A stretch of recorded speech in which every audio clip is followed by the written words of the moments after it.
Oh shit, I'm going to the wrong screen. Great start. Man, I'm awesome. Yeah. No. But hey, welcome to the stream, everyone. Today I am doing something different. I think I should change my screen here. Where is it? There it is. So earlier I was looking up like how to play this character because we were playing Vermintide next Saturday again. So I was thinking like, oh, how could I maximize my support build? So that's why this screen is on. But where we're going to today is this screen. I've been working a little bit on this thing. Let me change screens. There we are. We're in yellow mode. That means creative. Well, sort of creative, I guess, because I have to think up stuff. But anyway, where was I?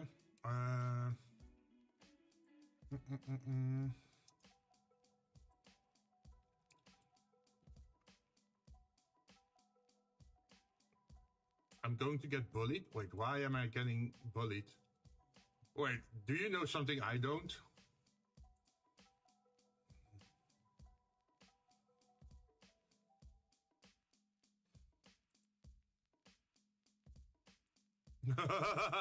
Wait, Jared.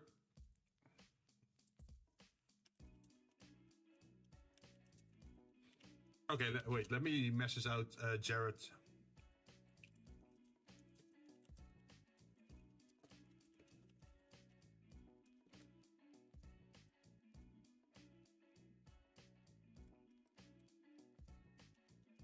Yeah, I claimed someone from Persona 5 in the waifu bots, and it's Warhammer, right? The other one? Yeah, the other one was a screen with Warhammer. Let me show you. So what I was looking at before is this one, and I was just checking out like how I could change my class and stuff.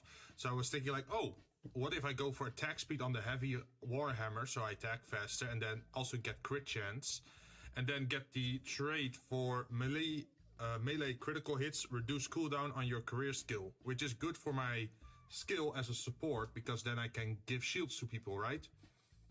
And then I also had attack speed and stamina on my shield and flail, because attack speed is always nice against groups of enemies, and stamina allows you to shield more with this thing.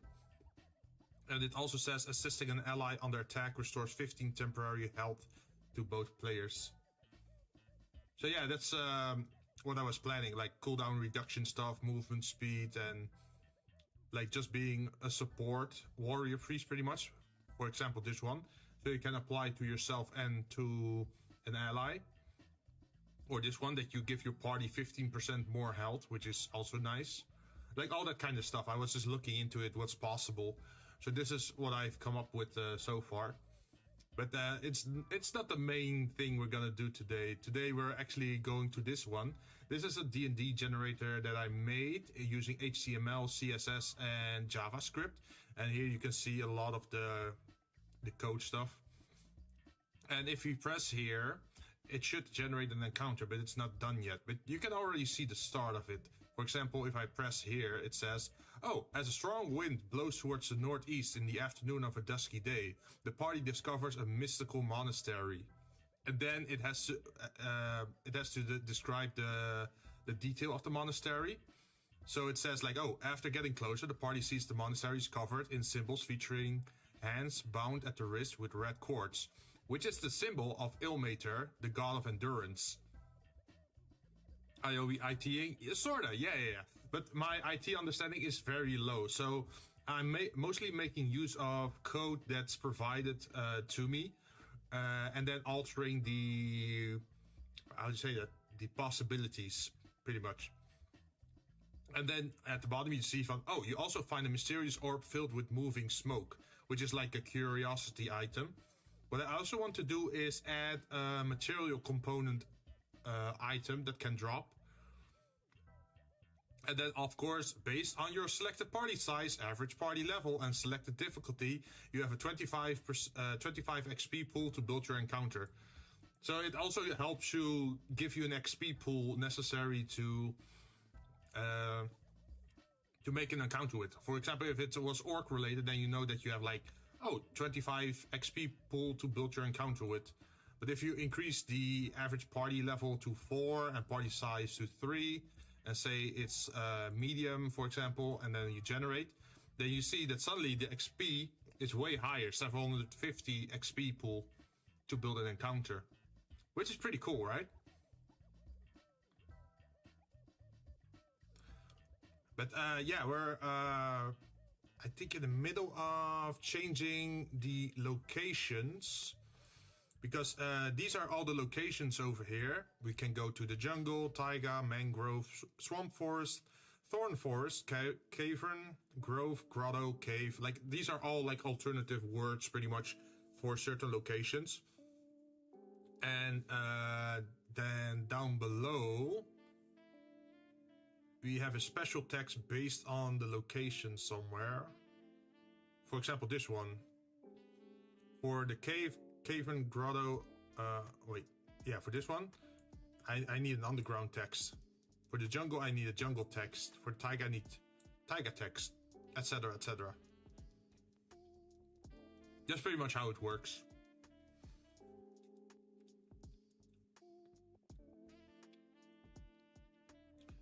So we could, let's see, we should grab this one. And then, for example, over here we could say if the location is burning, then you can say and then insert random location, because they pulled up a location earlier. Is blah, blah, blah.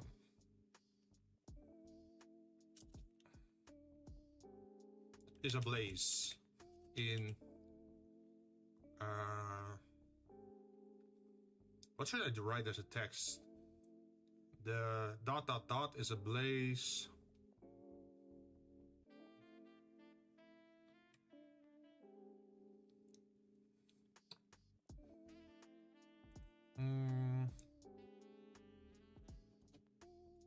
it's a blaze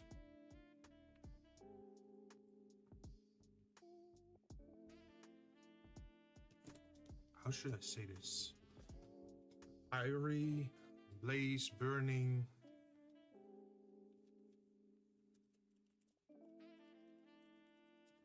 down fast.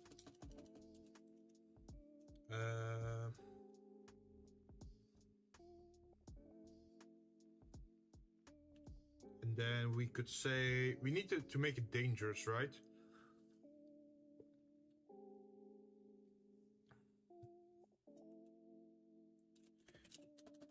If the party doesn't move or handle, doesn't, if the party doesn't handle, no, if the party doesn't act fast,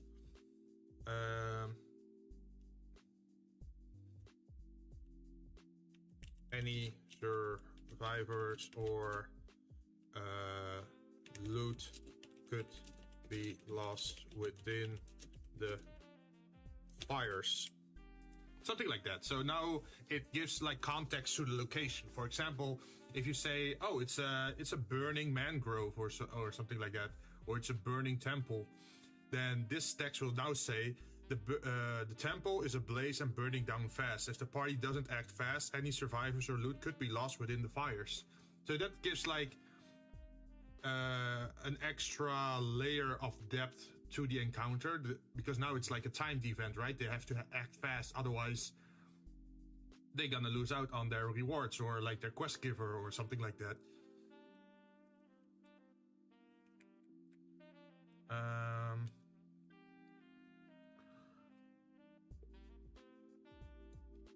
I wonder if I should give a turn count, like the party has this amount of turns or seconds or minutes to save what's left or something like that.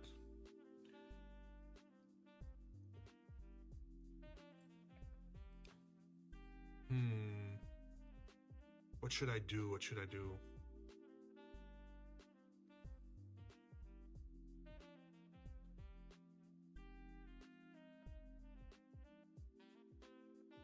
Should I do it time-based or should I do it turn-based? Like, oh, you have 10 turns to handle this.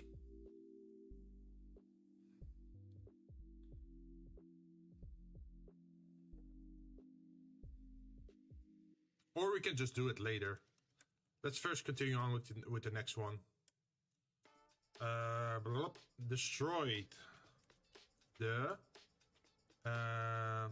lays in ruin.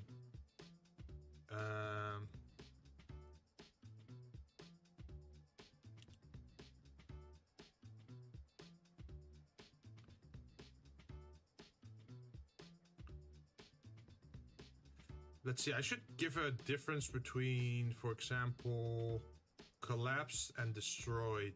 Collapse means that it is...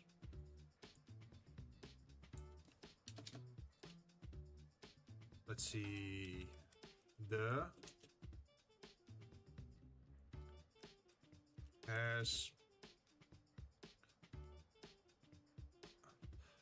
how do you say it? Decrepit? Decayed.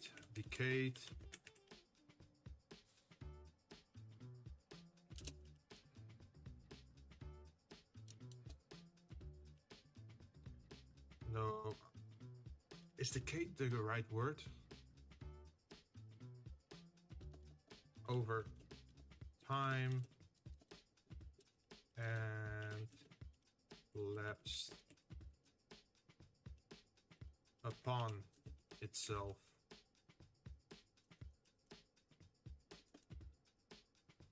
Getting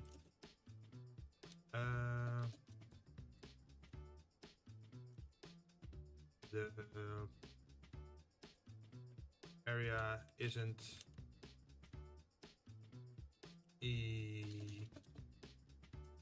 easy to get past as debris fills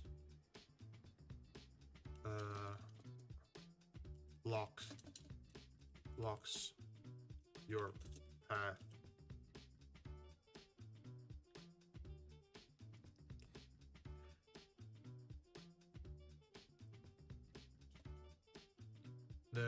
Let's see. So you could say like the church has decayed over time and collapsed upon itself. The area isn't easy to get past as debris blocks your path. No, that's wrong.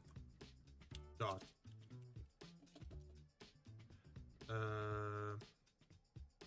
The party might have to roll several strength and dexterity skill checks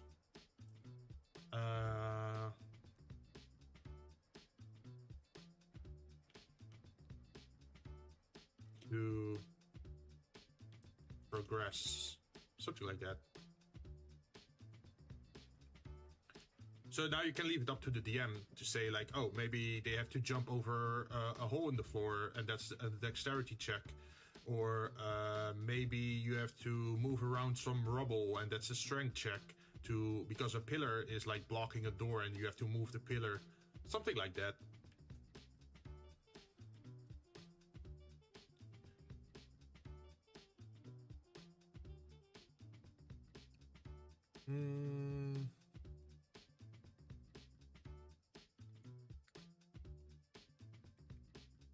Flooded. Oh, yeah, let's do flooded. Sounds interesting. So let's see. Has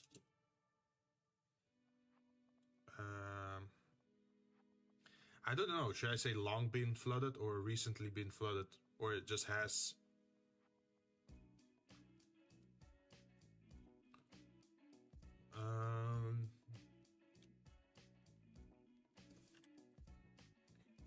Let's say recent heavy rainfall has flooded the area around. No, has flooded the random location.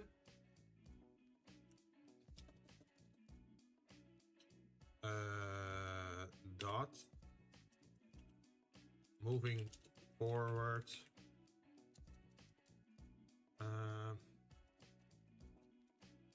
Recent heavy rainfall has flooded the area.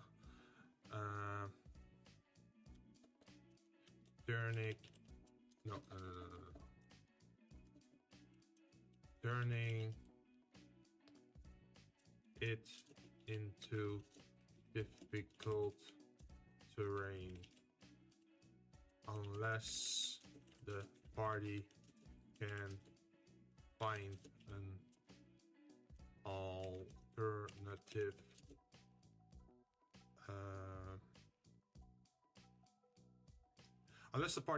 an alternative way to progress. For example, if someone has an ice spell, they can freeze the water so they don't have to march through a flooded area. Or maybe they have a boat, or maybe they can float or fly or hover or, I don't know, ride on the back of a sea creature or something. Like, it's all open to interpretation, right? But it gives like something unique to the location. Bloodied. don't know if I like bloodied though, because how are you gonna explain like, oh, you come upon a bloodied forest? What the hell does that mean? Like, how much blood is there to be a bloodied forest? Like, is the entire area covered in blood, or is it just a little bit of blood?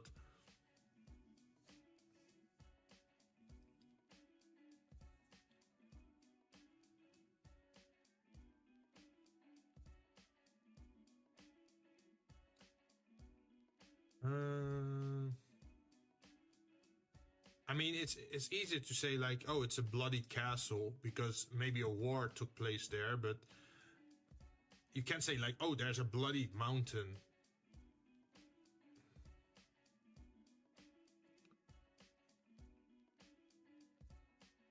Let's see if we can find another word for bloodied.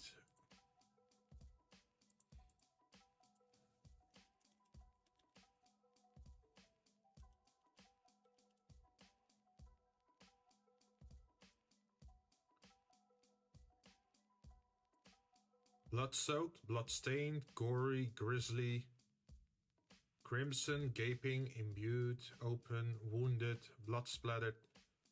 Ooh!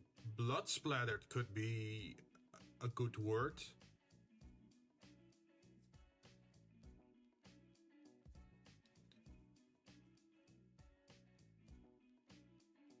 What should we do? Blood-splattered or blood-stained?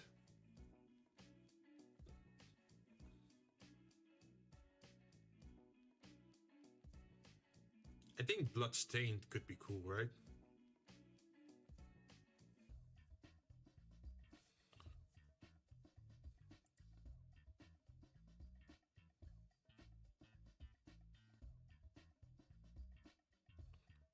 Let's say blood-soaked.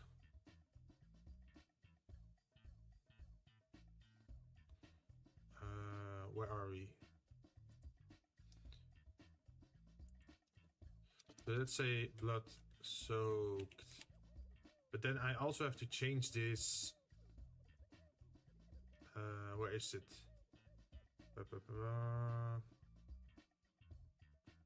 Bloodied turns into blood-soaked. Okay.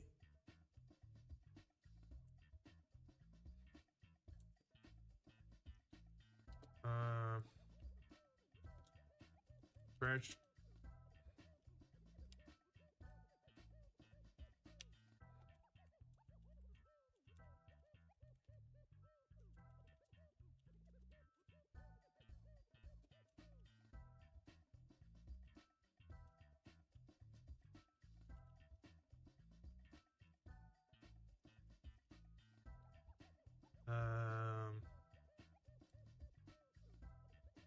Must have recently happened here. Is there anything else we could say about blood-soaked?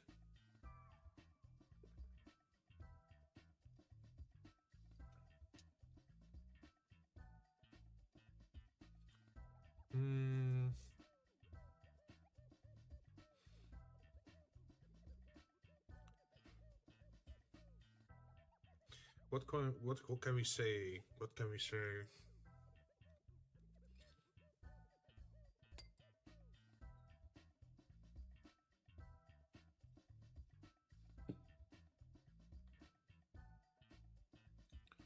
Fresh blood is splattered all around. Something gruesome must have happened here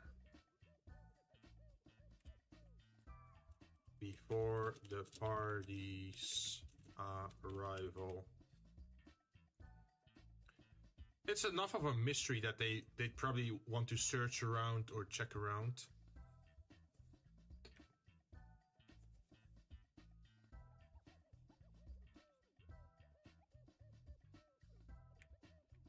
Haunted.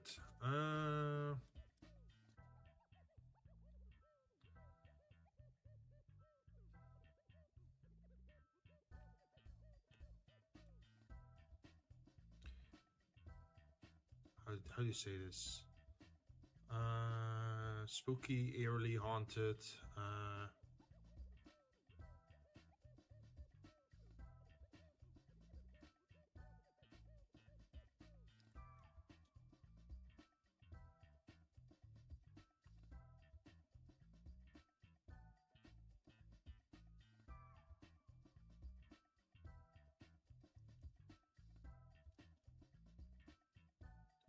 You feel the air growing colder as you approach.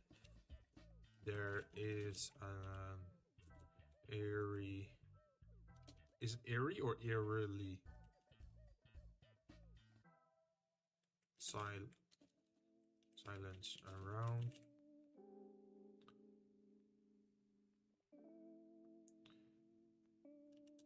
Only interrupted by whispers in the wind.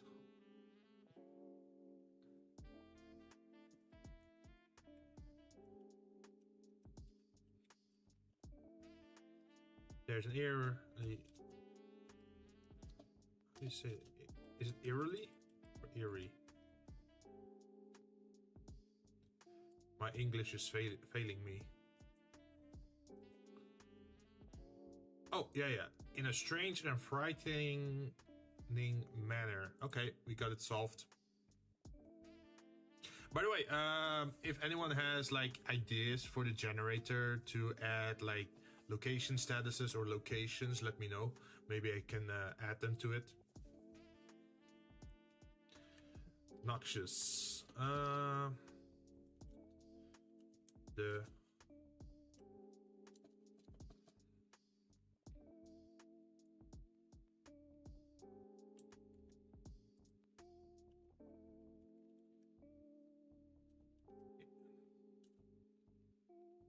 I'd say that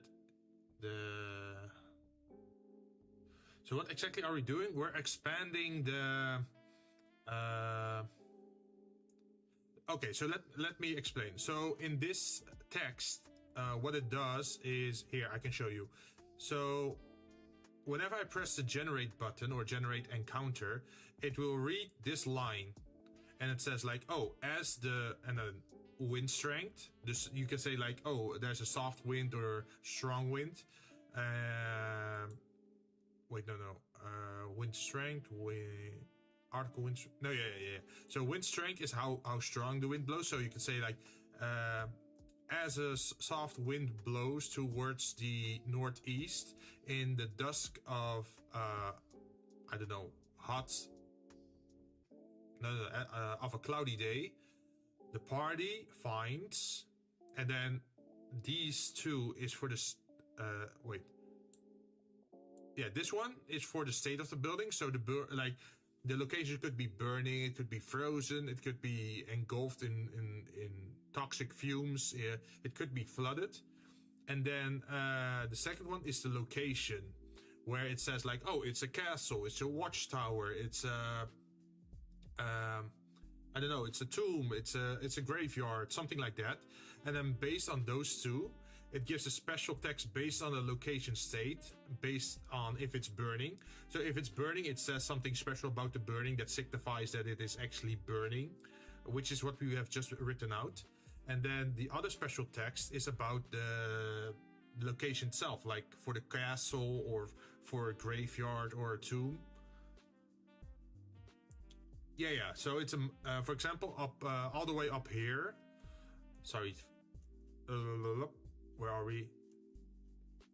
Yeah, so over here we have forest, which could be a jungle, a taiga, a mangrove, a swamp forest, or a thorn forest.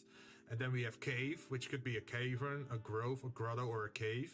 For mountain, we have mountain, volcano, canyon, and rock wall. For aquatic, we have waterfall, river, lake, pond, lagoon, spring, marsh. For religion structures, which is like religious buildings, we have the temple, the monastery, the church, the chapel, the shrine, and the sanctuary. For the fortified structures, we can have castle, a wall, a fort, a military camp, a keep, a watchtower, a bunker. We could actually add a bastion maybe to it. And then after that, it's residence structures, which is mansion, chalet, shack, home, farm, hut, house, manor, tower, villa, or basement. So it pretty much draws from this list of possible words to build a sentence. And because of all these words in the pool, you can change your sentence or encounter pretty much every time around. Because sometimes, oh, you encounter a frozen waterfall or a burning river or a noxious undercroft or whatever. And then based on those two words, it generates the rest of the encounter. And after it, it actually also says like if there are survivors, if there are enemies, if there's a quest available, like that sort of stuff. That's what I'm planning to do. But I'm still in the early phases of this. But I want to make this because I plan to do D&D in the future, right? So I want to quickly be able to generate encounters without having to think too much about it. And it gives me inspiration this way. So I can just read this line, and then based on that, I can further expand the encounter myself. So this is like a good foundation to build future encounters off. Where were we again? Oh yeah. You feel the air growing colder as you approach the... There is an eerily silence around, only interrupted by... Let's say soft. No. What's a good word for haunting? Another word for haunting. Haunting.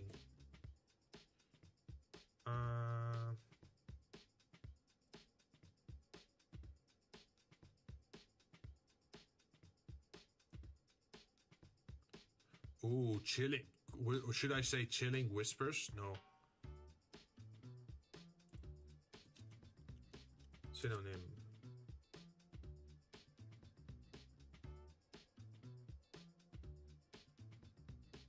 Ooh, I like this word, dreadful. So let's insert that word over there by dreadful whispers in the wind. So with other words, it's like very freaky, very... you don't want to be there too long, pretty much. Covered in blankets. No. It's covered in smog. Ooh, we could add something something fun here. So the smog could have a color. So we could say like colored. And then we need here something like this. And what was the command for colors again? Where was it?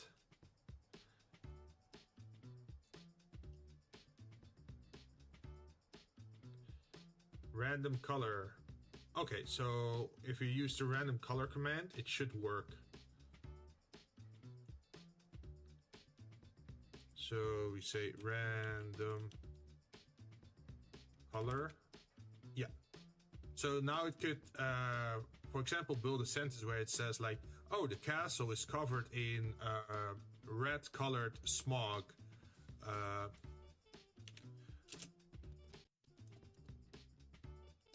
Pools of toxic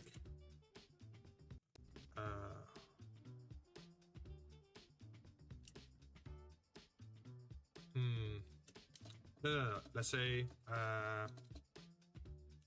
mysterious toxic pools surround the area.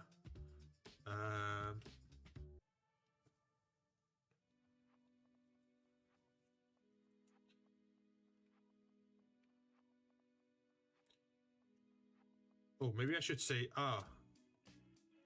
No. Not just mysterious toxic pools surround the area.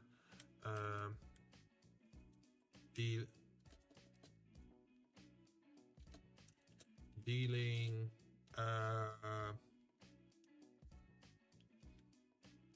let's see.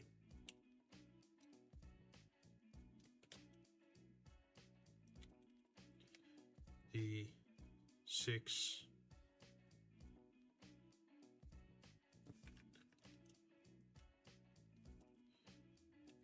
damage when touched.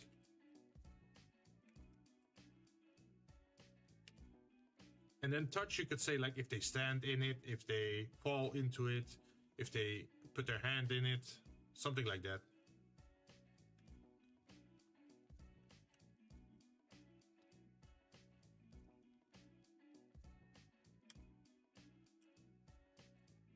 Per turn when touched. And we could even increase the damage count based on the character's level, I think.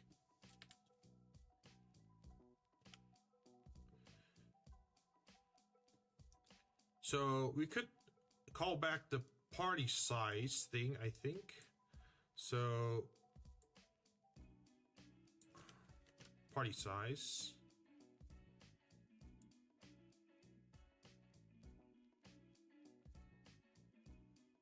No, not party size.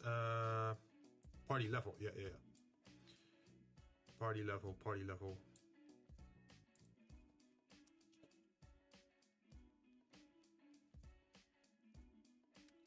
Does this work? I have never done a calculation like this.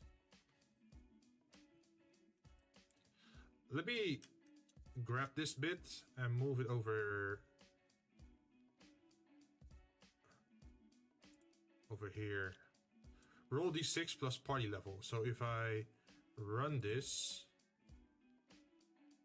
and then I say the party level is 6, generate encounter. Dealing the chalet covered bright. Oh, it is actually a noxious chalet. Mysterious toxic pool surrounded in the area. Dealing function roll d6. Okay, that's not good. That means that it didn't take the damage correctly. Dealing, return.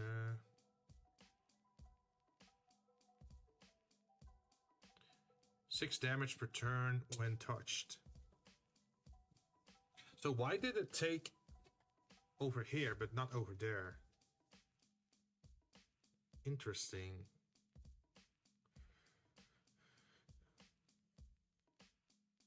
Maybe I have to change the way it's written out. So if I do this, generate encounter.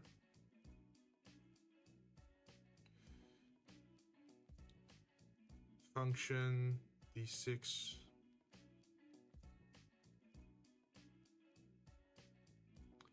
That's not correct.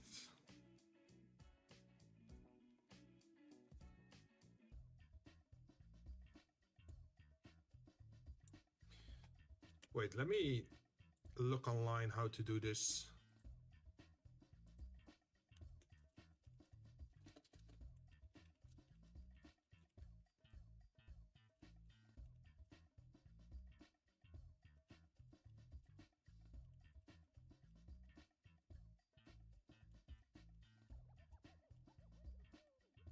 And the party level.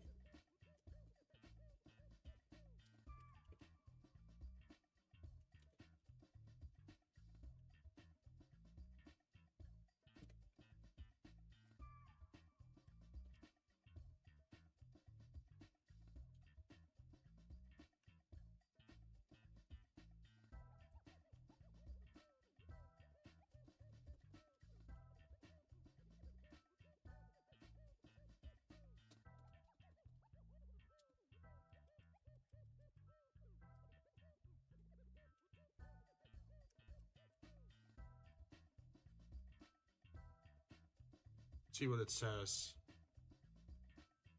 To calculate a value based on a roll of a 6-sided dice and the party level, you can simply use a mathematical formula. For example, let's say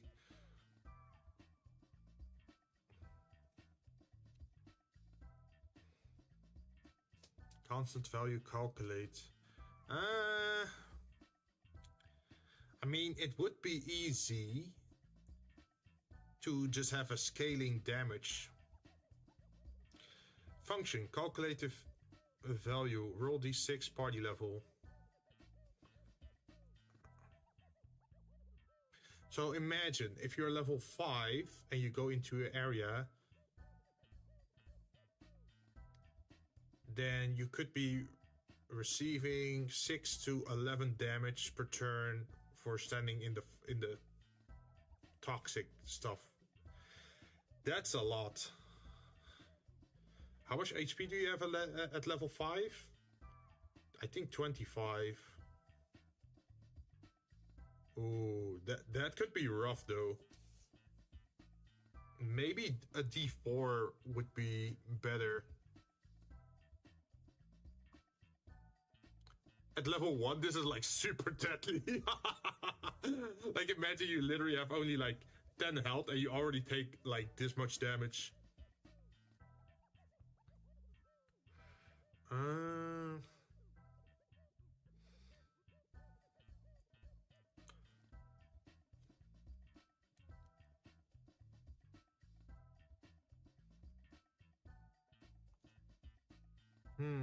How should I do this? How should I do this?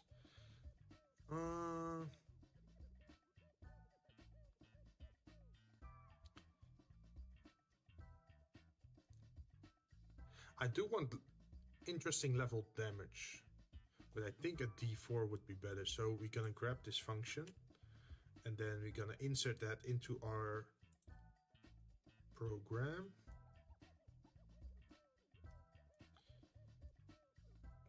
Where's our dice rolling stuff? Okay, there it is. So we're gonna add it to the bottom here. Call it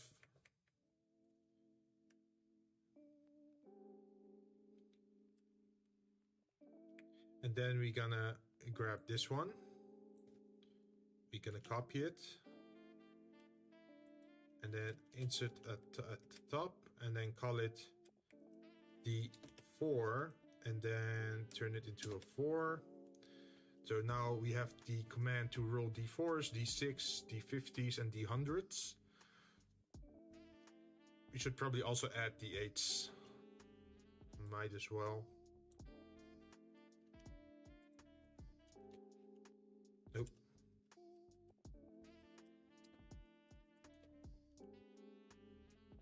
So let's do that. D8. So now we have D4, D6, D8.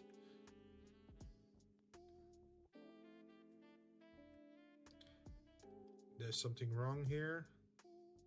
Unmatched. Oh, yeah, I see what happened there.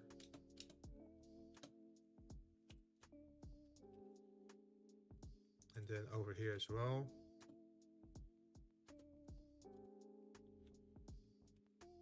Okay, that's fixed. So now we have D4, D6, D8, D50. Let's continue on with a D10.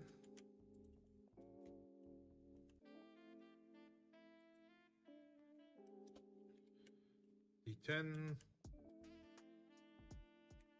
Then we also have to add 10 over here.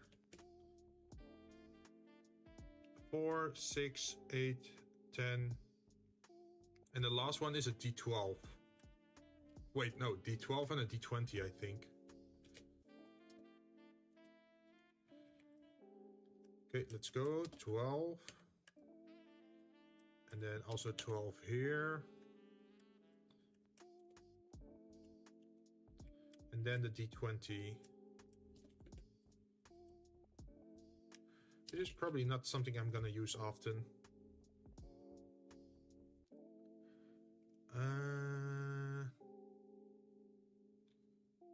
Party level.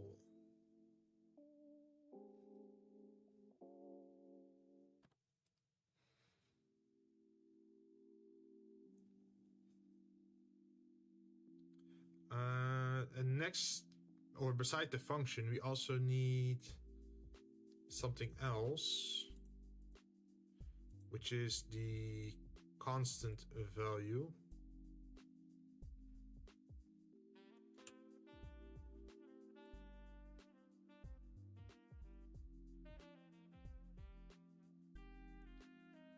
function.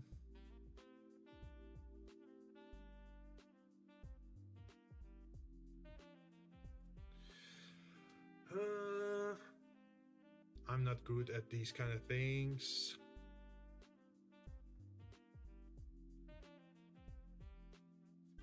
Did I just add it to the top of it?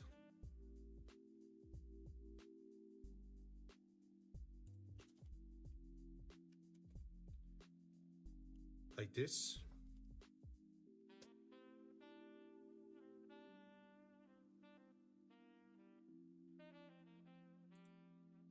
Function, calculate a value. No. You can't have... I don't think I should put it in between. I think it has to be above it. Maybe even way farther above.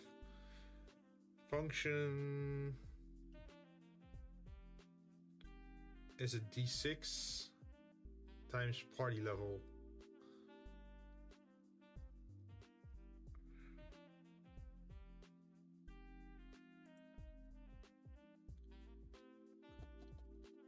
Damage. No, let's call it scaled damage. No, small letters. Scaled damage.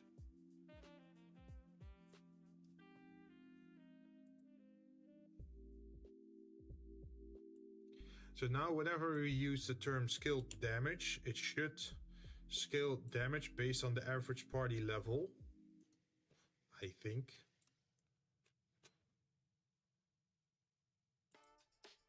So let's try it out. Type it out here, scaled damage. Does it know what it is? No, it doesn't know what it is. Then we go back to the bottom. Scaled damage.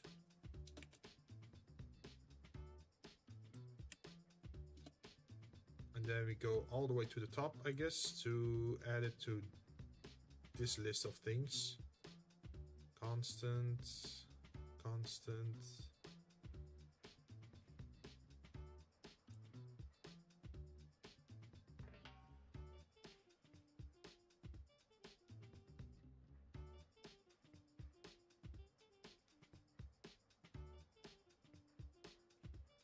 Oh, yeah. Okay, yeah.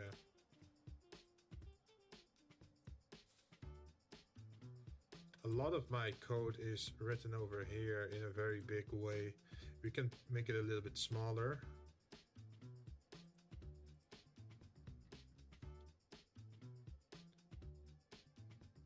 Let's see, by the way, so we're gonna suffer on Minecraft with a certain mod? Yes, we are. you already saw it, huh? Do you know what mod it is? Oh, it's not just one mod, it's multiple mods. But I still have to think of like very specific things I have to do in that mission, right?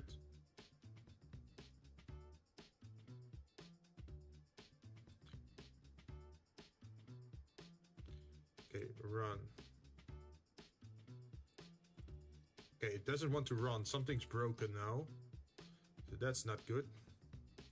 What does it say? Expected expression. Okay. Let's grab this thing and remove it. Where is it giving me an issue?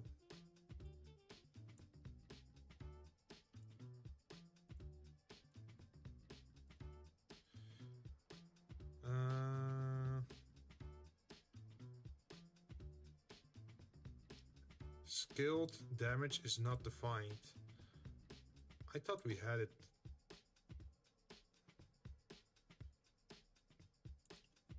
What if we just put it here?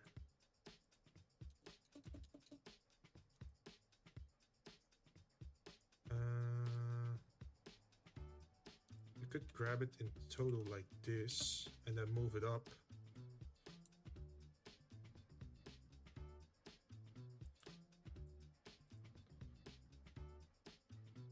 You forgot the... Yeah, maybe, but usually it shows where I forgot it.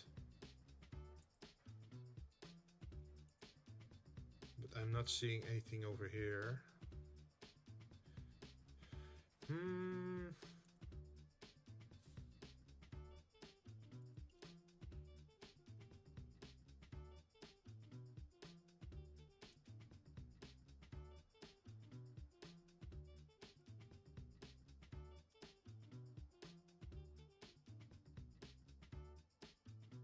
Run.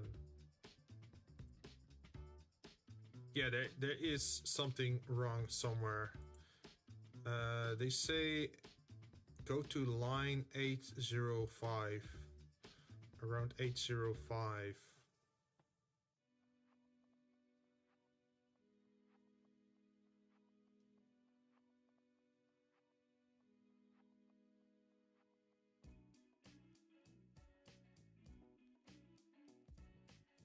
Is it one of these things?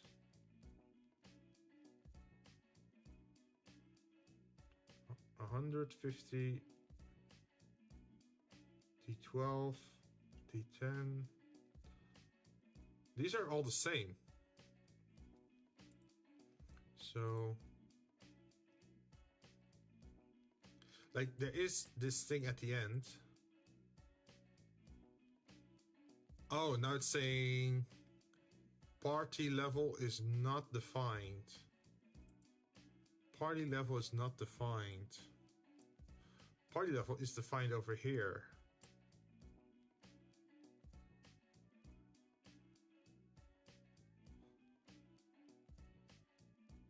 So why is it being weird?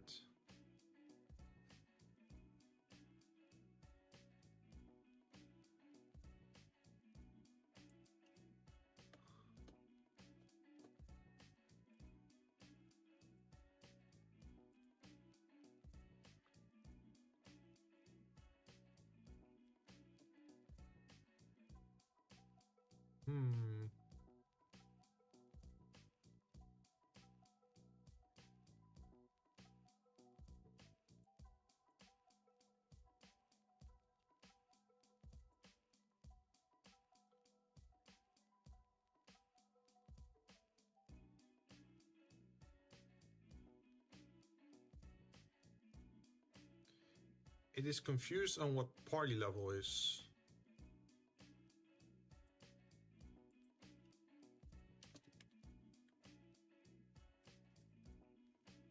Should I write it like this?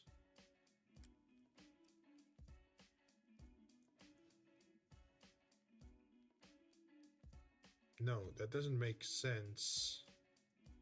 At least I haven't written it before like that.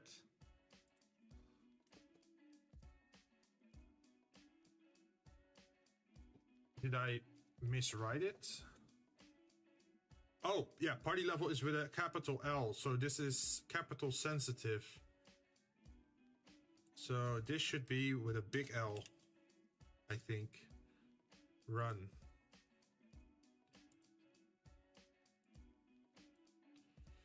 Party level is not defined. Okay, so there is more to it.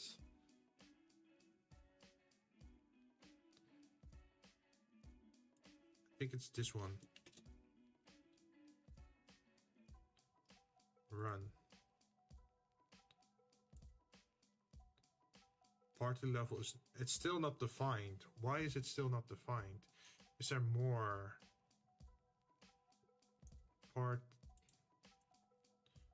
Wait, didn't I?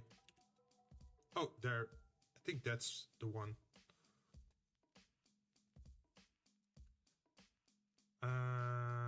Calculate value, roll d6. Roll d6. We got that one over there.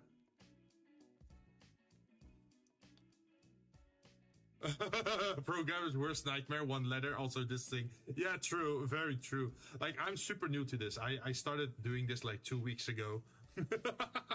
Okay, let's run. Let's see what it does now. Generate. Oh, yes! It generates something, but it's not correct. Let's see. You also find a book with spray and old ink, graphite, and other substances of marking. And then it says function roll d6, return mat floor random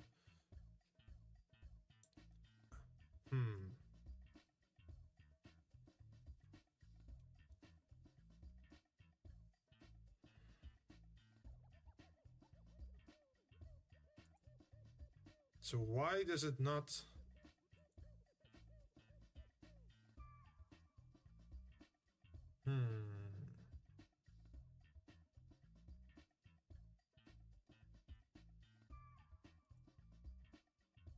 By the way, which application are you using? I know that not Visual Studio Code. It's JS Fiddle. It's a website. Are you like a pro on JavaScript, perhaps?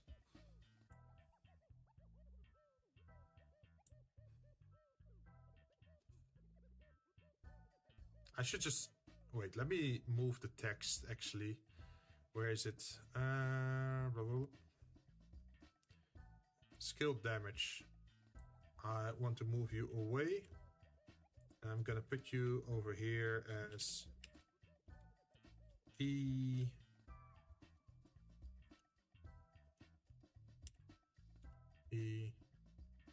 slash P, and then run it. Generate. So it does this weird thing. No, not really. Ah.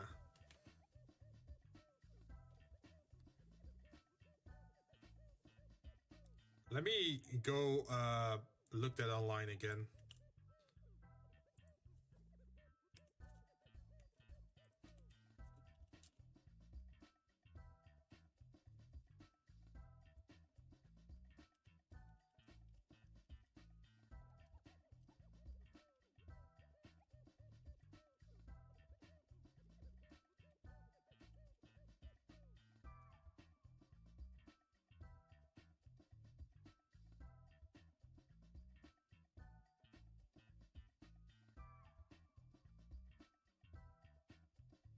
Remember, Jinn, us programmers have one policy: copy pasta.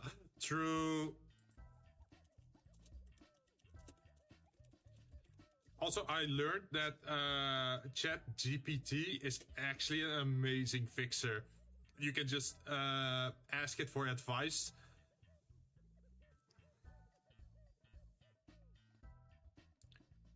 Oh.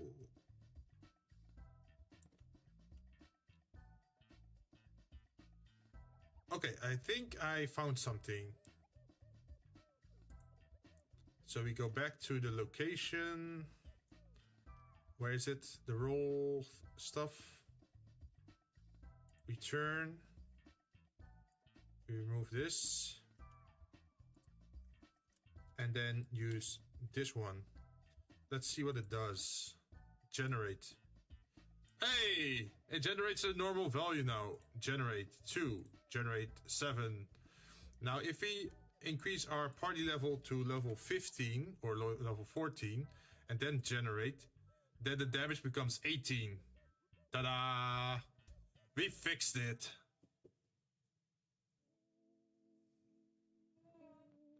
So this is the calculation for skilled damage.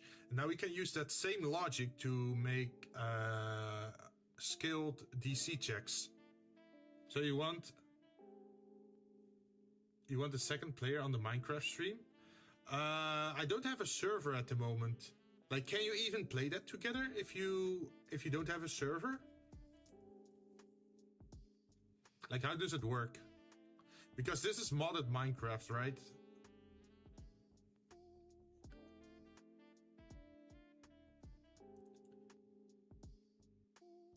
Okay, so we're gonna grab this.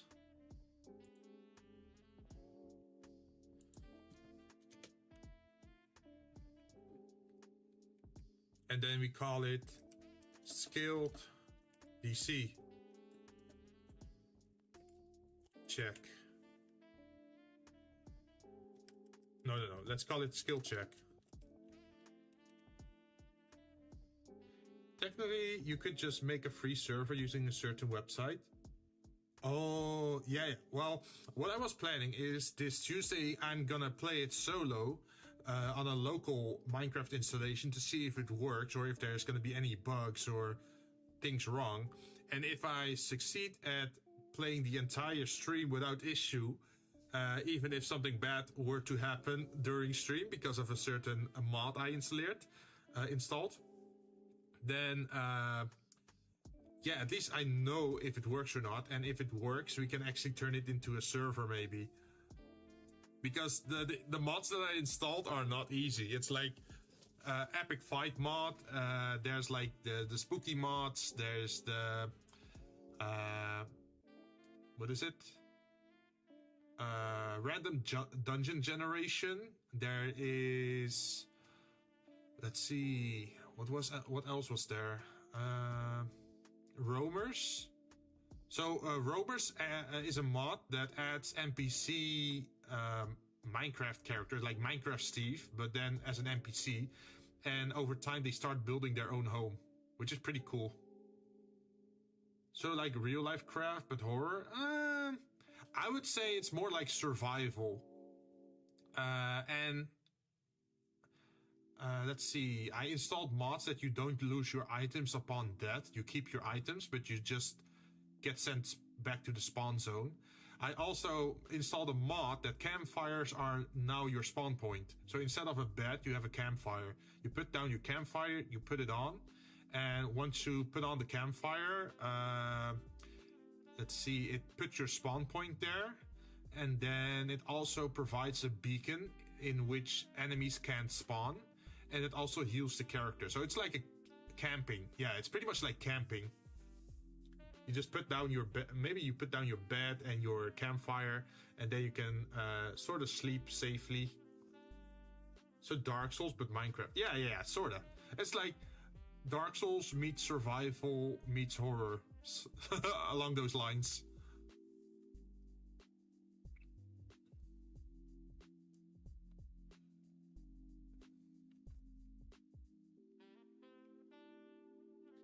Okay, so for this one, what should I do?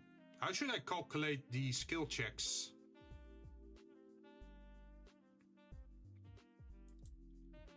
I think 8 plus,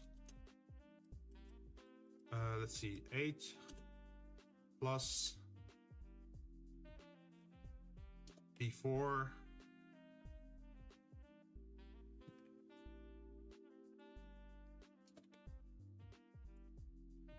calculate value.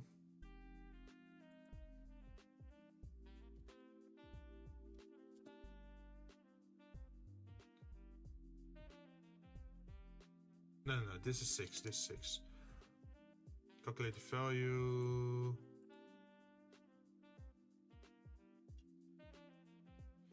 It's 4. Calculate skill check. Would be nice, right? By the way, which version? You mean which version of Minecraft? It's 1.19.2. If you use CurseForge, I could actually share the mod package, I think. So we got scaled skill check, which is calculate skill check. Roll D4. Wait, I should copy this over here. And then it takes 8 as basis, and then roll D4, and then party level. So imagine you are a level 3 party. That means you get 8 plus 3 is 11, and then a value between 1 and 4. That makes the skill check between 12 and 16. That could be pretty high.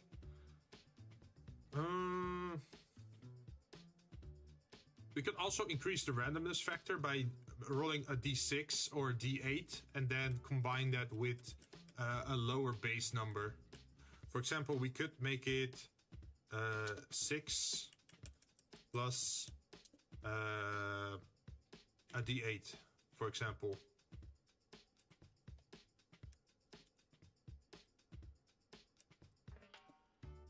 Something like this. And then if we grab this one and then move it down to our very special unique text bit. Where's the text bit? Oh yeah, there it is.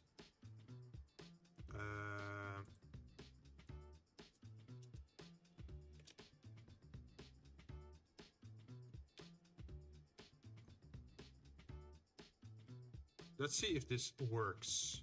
So we run the code, and then we minimize and generate encounter. And now it says, okay, so we can have a DC of 15, and if you fail it, you take 2 damage. Or a DC 12, and you take 7 damage if you fail.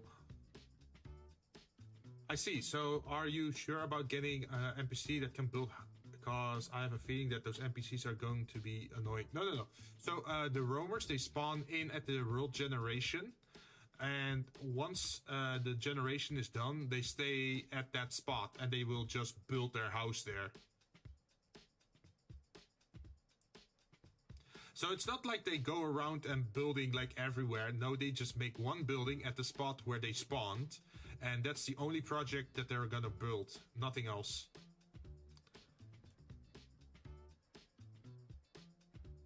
So in that regard, it does work, right?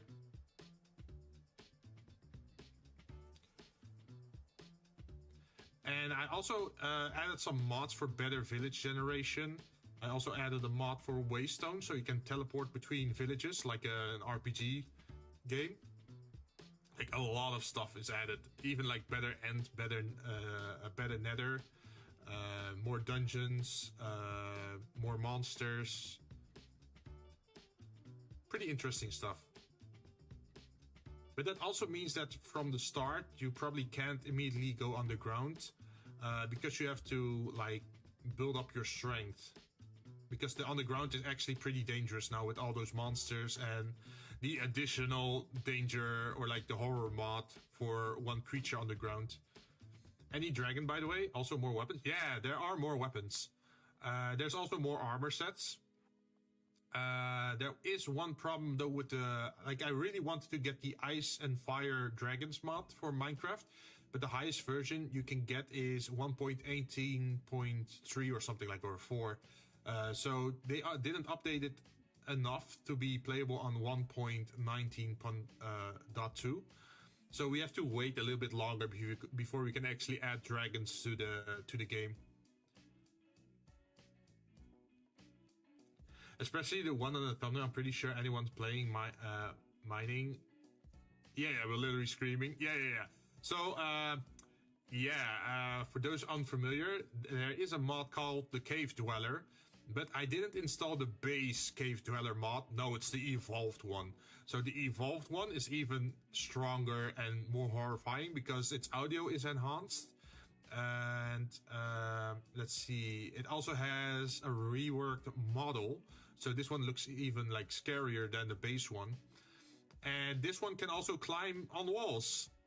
Isn't that great? So you can no longer stand on like stone pillars or like hide on a high spot. No, it will just climb walls now.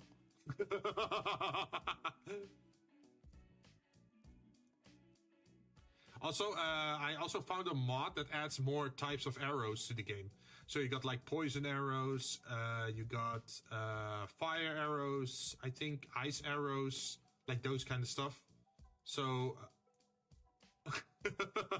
Jinn, you fucking sadistic. Well, I always felt that people really rush through Minecraft way too fast. It's like, once you started playing, people immediately duck down and find diamonds, and once they get the diamonds, they get the diamond armor and go into the nether, right?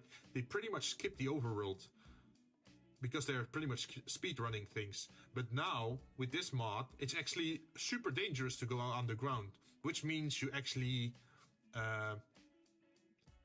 you're more likely to stay on the ground floor and like cut wood, collect some stone, try to get some coal, get some iron, and prepare before you can actually venture down into the tunnels.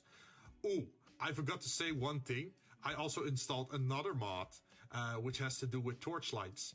So you know in Minecraft that when you play, once you place a torch, the torch is there permanently, right? So guess what I did? There's a timer now on the torch. So after a certain time, the torch burns out. So, good luck. If you go down placing like torches everywhere, but you stay too long in the tunnels, those torches will eventually run out and go out. And then you're in a dark spot. Maybe you have to just replace them. This is RL craft, but more sadistic. Yeah, pretty much. But there is more focus on combat because there's more armor sets, there's more weapons, and like that cool kind of stuff. It's not like that you have to take into account that you have like how do you say that, like temperature or food, because I installed a mod that takes away the hunger stat. So now your hunger is always set to halfway. So you can always sprint. You can you'll never run out of how do you say that? You know, once your hunger bar is empty, you can't run anymore, right? So I took that away. You can always run. You can always run at full speed. And if you eat something, you only recover half the health value of it. So it's like a payoff. It's like you can always run, but your healing items are weaker. Furniture mods? Not really, but I did add some fishing mods and aquatic mods. So the underwater area is also more interesting now. There's more types of fish, there's bigger sea creatures. That's a bit OP. Wait, what's OP? That you can always run? I mean, it fits with the Cave Dweller mod, right? Because that thing is gonna chase you. So you need to actually get a chance to run away from it, because that thing is... Like, the Cave Dweller is always faster than you. So if you run out of, like, stamina or get hungry, you have no chance against it. But if you can run, at least you can try to outrun it. The always can run? Yeah. But even if you can always run, it will still outrun you. You actually have to lock yourself in or get to the surface or like find a way out, because otherwise it's just gonna get to you. Because the Cave Dweller can also keep running. It doesn't have a stamina bar. It will keep running after you until you're dead or like outside of its range. So at least you stand a chance against it if you can always run. Another mod that I installed is the parkour mod. So you can actually parkour now. So you can do a wall kick or like a wall run, which is pretty cool. Although you're probably not going to use it often on the ground because the walls are very uneven on the ground. But yeah, if you make a decent enough space, you can pretty much jump to the canyon wall and then press jump again, and then it bounces you off that wall in the like 45-degree other direction. I think you can even do like high jumps or cat leaps or hang on blocks and then pull yourself up, which also makes it a more interesting, like more high dynamic combat thing, right? And even then, even if you can parkour, like you can run or vault over things, the Cave Dweller is still faster. And Cave Dwellers can move through 1 square blocks to 2 high square blocks, 3 high blocks. They can climb on walls. Pretty much, it doesn't matter how good you are at parkour. Eventually, it's going to catch up to you. But you have to just outrun it just far enough for you to get to the surface or block yourself into safety. That's it, pretty much. Okay, so we have skill damage over here. Let's grab those 2 commands. Copy.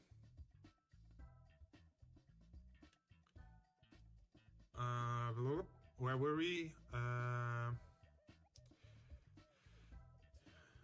Smog, toxic, surround area, dealing.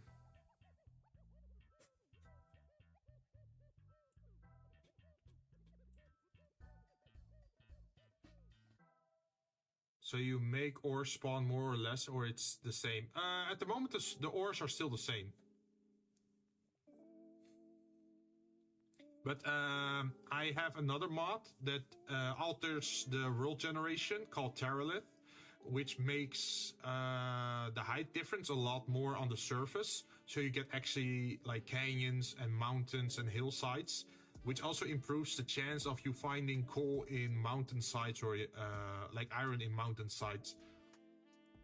But of course, the diamonds are still deep on the ground. So if you actually want to go diamond hunting, you're gonna have to face that cave dweller. Anything higher, which is more like mountainside area based, you're safe. Although there are two other kind of monsters in the game. There are two additional mods. There's the midnight dweller, I think, and there is the man in the mist, or what is it, man in the fog or something. But I haven't installed those. But man in the fog also looks interesting. But that one only spawns at night in the forest, I think. So that means that you actually have to get home before it gets dark. How do you feel about that one? Would that be interesting? That it's actually dangerous to go out at night? I see. Guess it's time to kidnap a villager and start the Iron Golem farm and get diamond gear from them. Thank you for informing me about that. I'll make the necessary adjustments to that. So you can't do that. Let's see. Whenever a player enters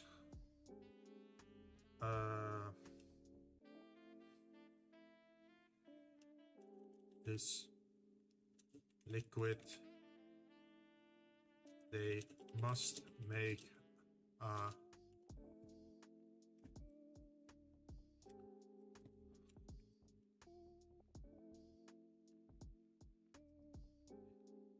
DC Constitution check or take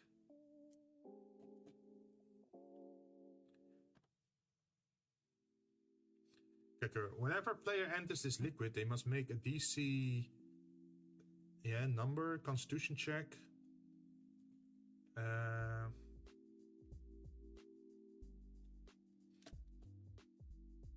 How do they usually call that in D&D? Like, oh, you have to make a skill check, and if you fail, you take this much damage. Resulting in if failed.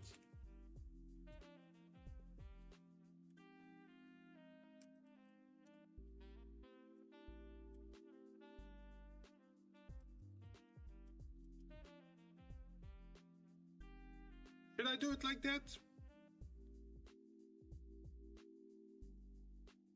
You know what? I could also do the skill damage separate in where it says like 1d6 plus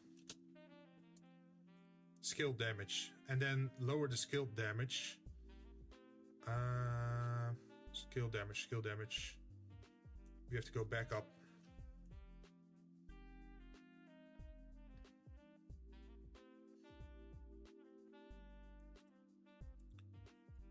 Oh no, I should keep quiet. Never mind, everyone.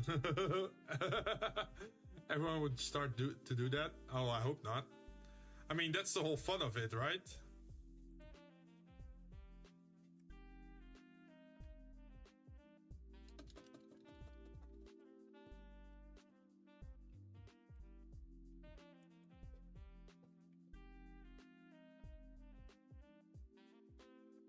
So we can just remove this.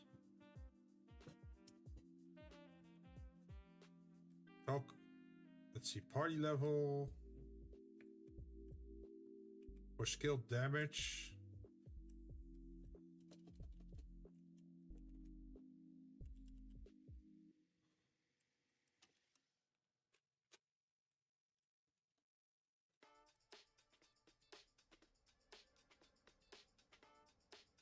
I mean, I know people are always gonna try to circumvent like the difficulty increases, but I hope I can still make it interesting. Oh wait, I should grab this, I think.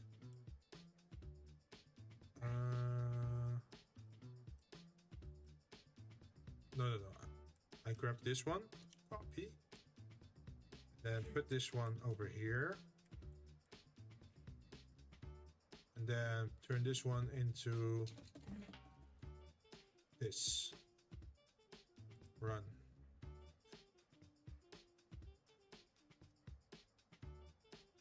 So you gotta nerf the living out of villagers trait? Oh boy. No.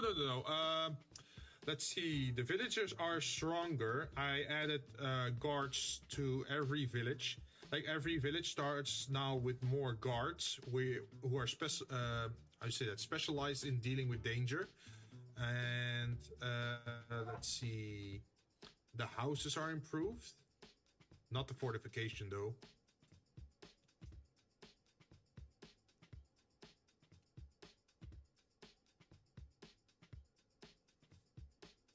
I think I'd like the idea of trading with villagers, actually. That would be cool, right? Because that's still more interaction than just killing stuff or making an auto farm. If you actually have to put into effort. Like,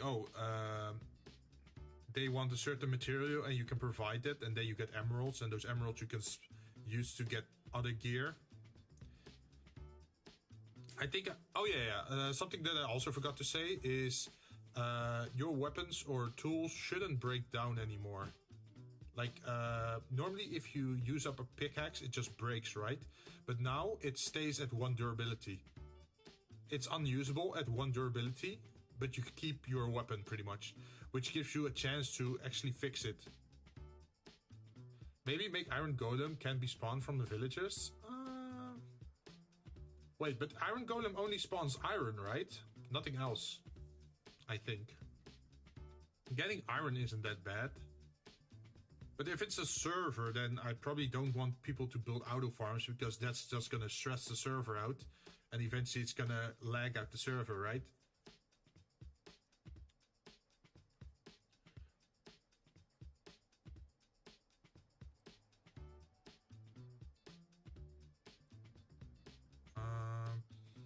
Okay, so we changed our population type to just being party level.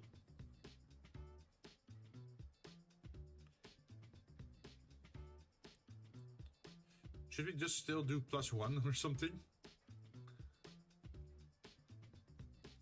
+1. So if you're level 1, that's 1 + 1 plus a d6. Although d6 is a little bit strong early on. Let's make it a d4. Where is it?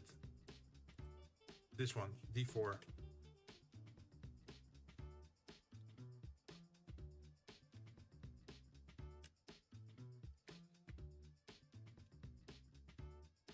You feel the air grown colder as you run. Eerie silent, only interrupted by that for whisper in the wind. Let's give a side effect here as well.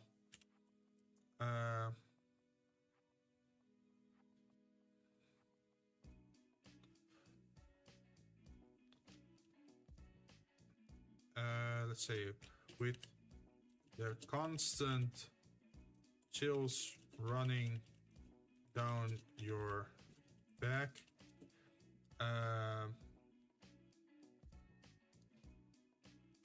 down their back, the party can't seem to fall asleep at this location. That makes sense, right? Because if a place is haunted, you're stressed out, and if you're stressed out and being hyper aware or anxious, you can't fall asleep. So this is actually a dangerous area where you can deal with exhaustion.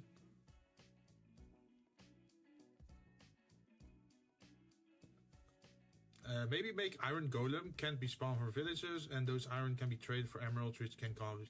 Oh, True. But at least it's still more interaction than purely mining, right? Just going straight to the center. At least now you have to find the right villagers. Technically, iron farm is needed since iron is needed for many things. True. Especially for rails, or even if you want to use it as a building material, right?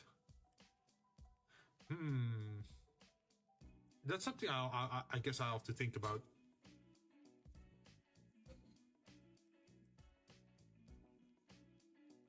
Preventing a long rest. Okay, so let's fully read it out again. You feel the air growing colder as you approach the location. There is an eerie silence around, only interrupted by dreadful whispers in the wind. With the constant chills running down their back, the party can't seem to fall asleep at this location, preventing a long rest. That's pretty cool, right? And then noxious is, the location is covered in, for example, colored smog. Let's see, mysterious toxic pools surround the area. Whenever a player enters this liquid, they must make a DC Constitution check, resulting in 1d4 plus skill damage if they fail.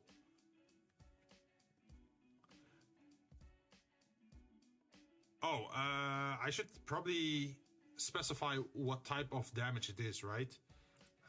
What kind of damage types are there in the game? Damage types in D&D. Acid, bludgeoning, cold, fire, force, lightning, necrotic, piercing, poison, psychic, radiant, slashing, and thunder. Let's pick poison. Poison. If filled.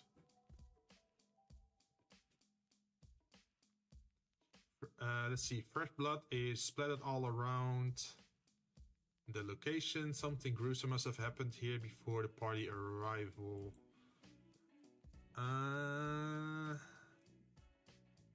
What should we do for blood soak, by the way? If you want a more simple physical, magical, or pure and emotional damage. No. It has to really work with D&D, right? So I have to specify if it's like acid damage or if it's like poison damage. What do you feel works better with noxious? Would it be poison? I think it should be poison, right? Some races actually have advantage on poison. For example, dwarves, or I think warforged, or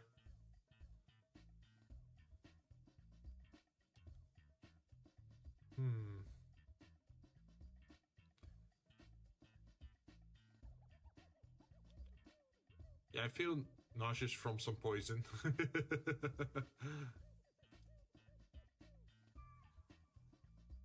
But what would work with blood soak then? Like fresh blood is splattered all around the location. Something gruesome must have happened here before party arrival.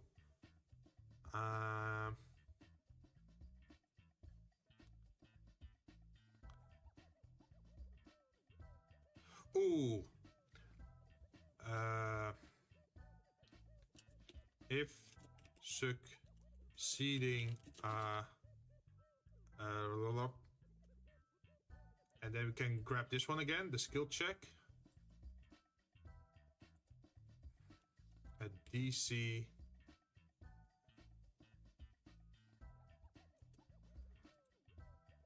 You will. Nee. If succeeding a DC skill check, the party. Wait, I should specify what kind of thing it is. Investigation.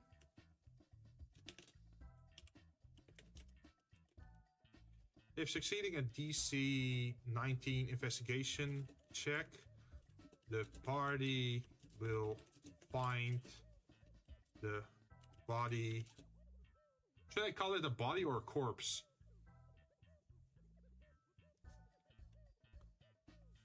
Find, let's say corpse of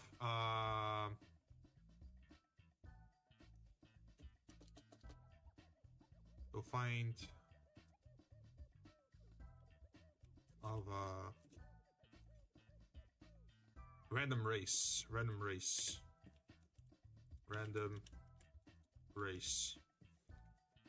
So we made a list before where I have a list of races like elves, dwarves, humans, halflings. So now to auto enter that sentence as the party will find the corpse of a halfling, for example.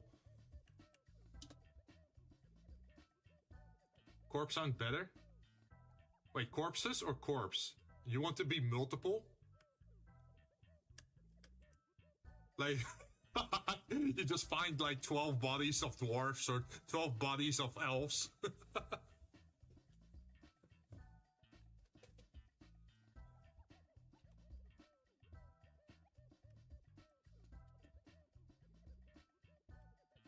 Oh. Are there multiple corpses? We could make it multiple corpses if you want to. For example, we could say the party will find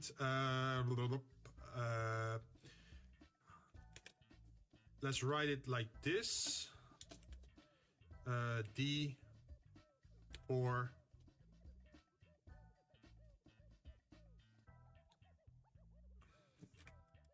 roll D4. I think it works like this, right? Roll D4. So the party will find, for example, 3 corpses of halflings. Or we could change the order of the sentence to specify this. The party will find 4 halfling corpses, for example. What's the corpus again?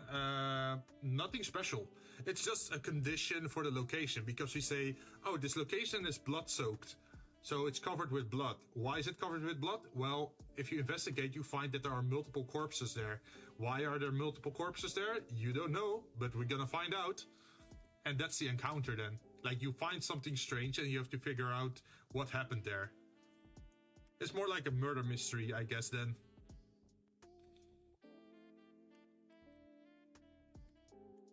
Can I do it like this? We had that before where we did some calculation. Oh, here it is.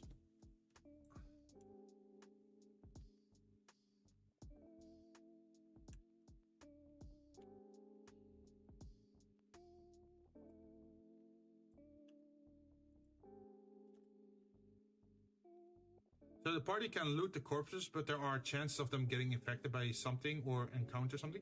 Well, what you could do, for example, is say like that there is a twist to the part or to the story. Like those corpses could just be regular corpses. Perhaps they turn into zombies, or perhaps they are, I don't know, something else infected.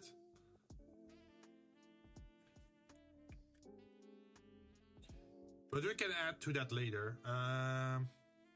For now, we just have corpses.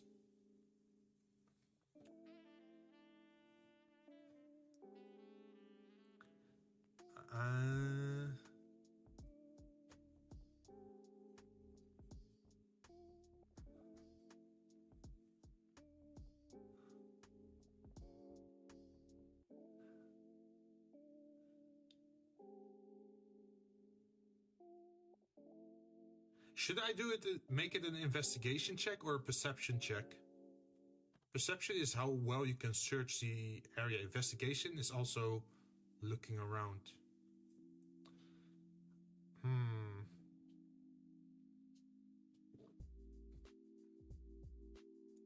Also, since we now have a calculator for those kind of checks, what we could do, the random... We could also change the collapsed version, I guess. Why not both? Investigation. Ooh.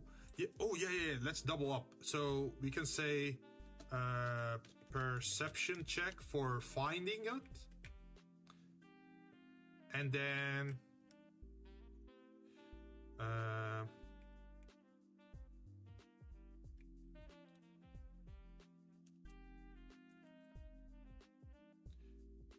they can choose loot or investigate place. True. This becomes a very difficult one because it's a lot of text or like a lot of if situations. If succeeding a DC skilled perception check, the party will find a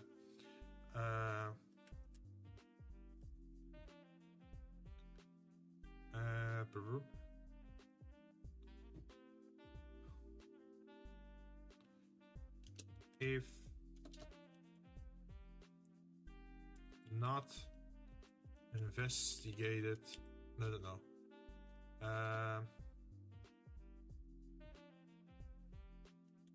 Pass if the party passes investigation check.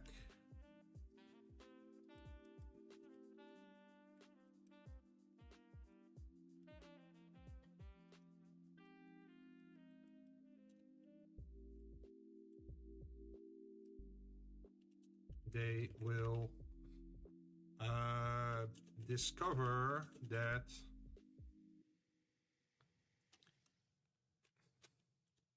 and I think for this one we have to do a split resolution, so we're gonna make a new one.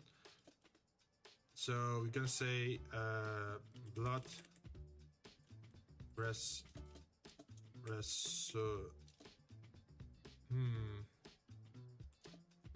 blood conclusion. This one doesn't exist yet.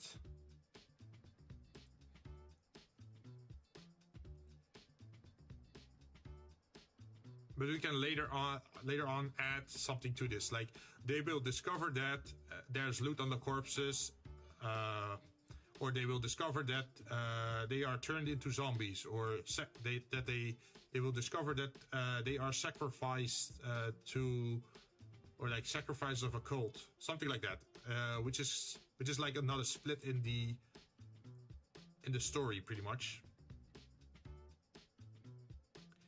Passes a skill, they will discover that.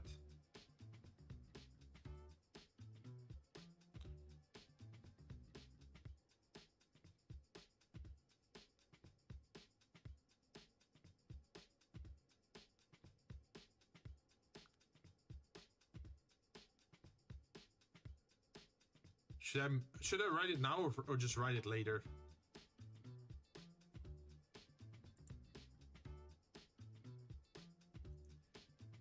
I guess it's not that hard to make it.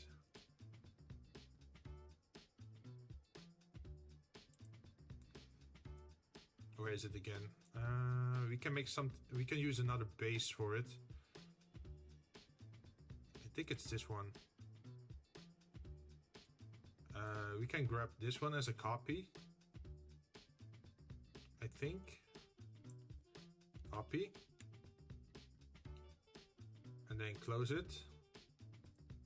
And then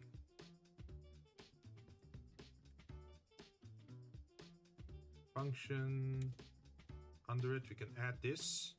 And then we're gonna rename this instead of having the same name.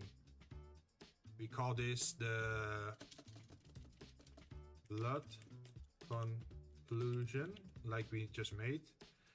Generate blood conclusion.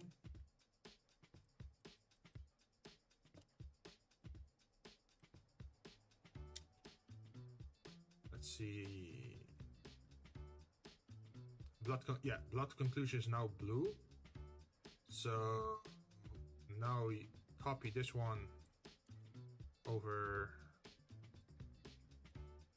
I said we copy this one over here, and then we can make new sentences. We just remove this because this is the old text, which isn't that important for us.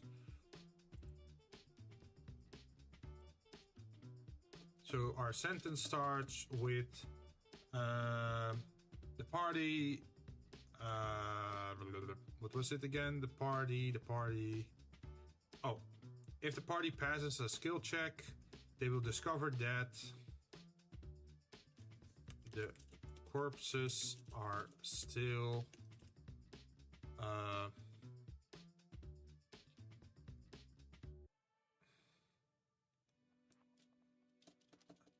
have been turned into undead. Do I have a list for undead creatures yet? I don't think so. Let's see, undeads.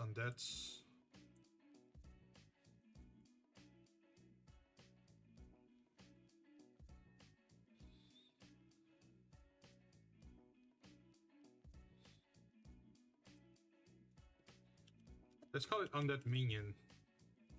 Because you have, for undeads, you have leaders and you have minions, right?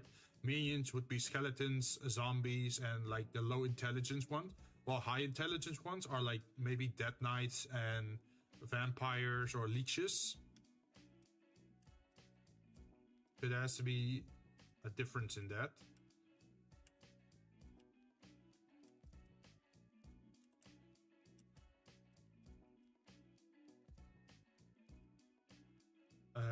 Let's see, another thing.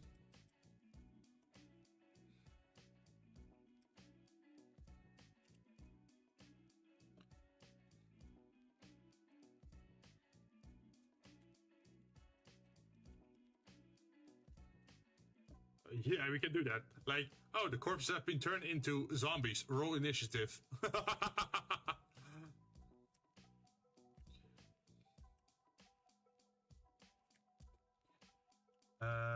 What's another resolution? The corpses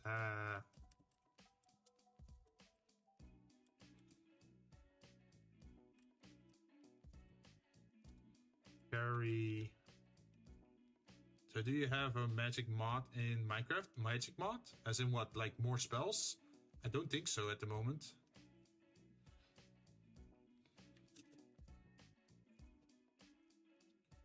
Let's see, we had a gold reward loot generator, yeah. So, let's see, where is the loot generator? Loot. So if I do $, open the bracket, close the bracket, and then type in loot. No. Loot. Yes. The corpses carry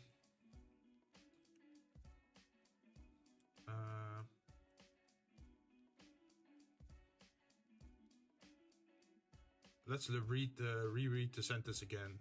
If the party passes a skill check, investigation skill check, they will discover that corpses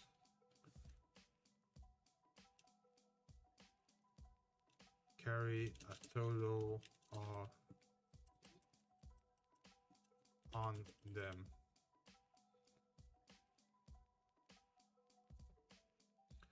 What's another resolution for the corpses?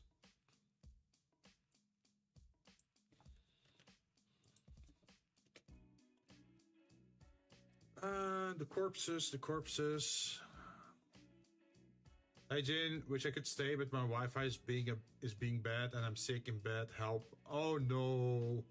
Well, hope you get better soon. We're just doing some coding in this thingy. The corpses carry a total of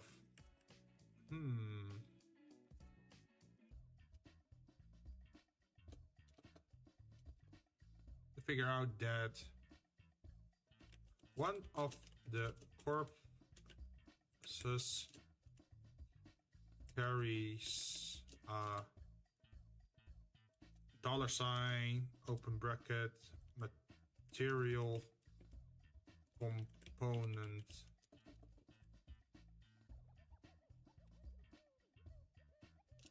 on them. So there's a chance for loot, there's a chance for material component, Should we also add in a chance for a curiosity? I think we should.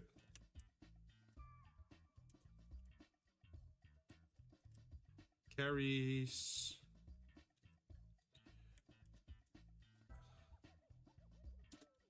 Curiosity.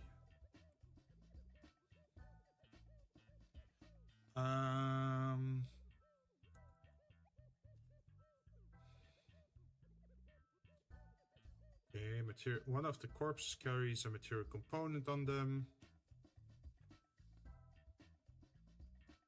Material component is gonna be annoying to type out because there's a lot of material components which are necessary for certain spells in D&D.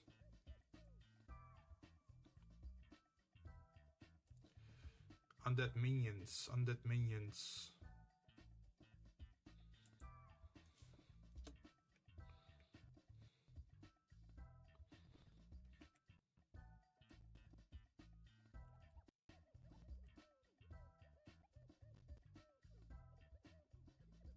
Corpses carry total of loot on them. One of the corpses carry a material component with them. Curiosity. I think that's enough for the blood ones. Let's see, do we have any monster generator lists yet so far? Generate loot, vowels, word, generate location, generate find, time of day, weather, difficulty. There should be a list with enemy types.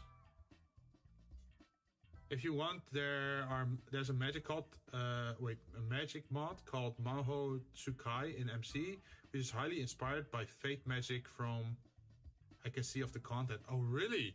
But is it overpowered, or because I don't want to make the game too easy again, that if you just have this magic that you can just lay waste to like the cave dweller, pretty much. Because some of the magic mods in Minecraft are way overpowered, right?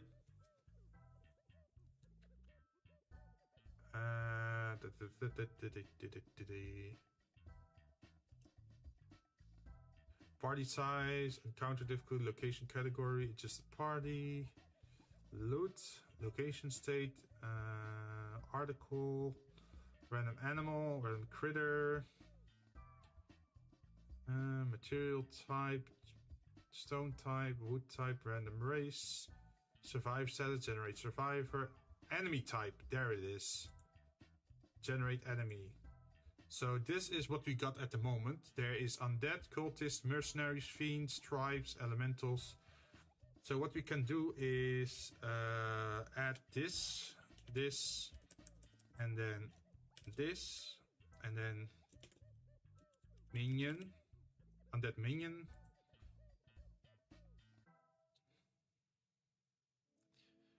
From what I see, it's a more late game gameplay since you still need to craft some of the spells, and there are mana progressions which can be increased.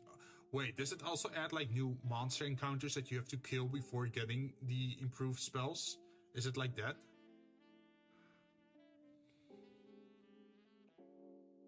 Okay, so we're gonna grab this, copy this, and then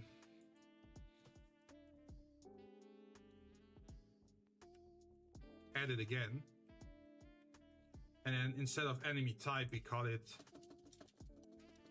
undead minion, generate undead minion, and then we grab this again and we rename this bit. I'm sick. I can't help you, man. I mean, I can stream, I can give entertainment, but I'm no doctor, man.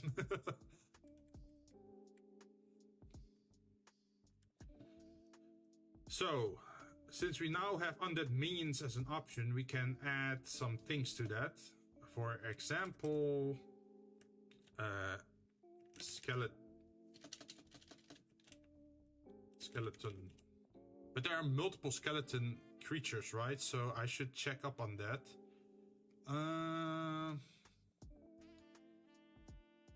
Can I add a new screen? Any generate. I had a list. Okay, so where's my undead list of undead creatures? Undeads.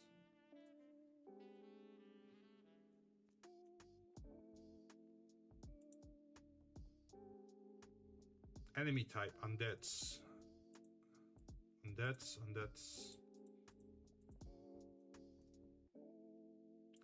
Okay, let's look for a zombie. Hello? Where's the zombie? No. Why can't... Oh, is it case sensitive?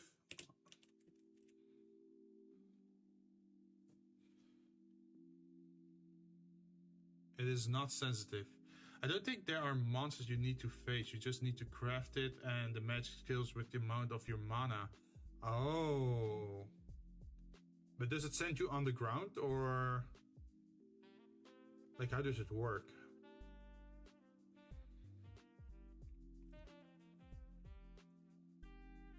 Unsorted enemies, enemy teams, undead. Flying, summoner pets, summoner enemies. Nature cult, religious enemies, dark knights.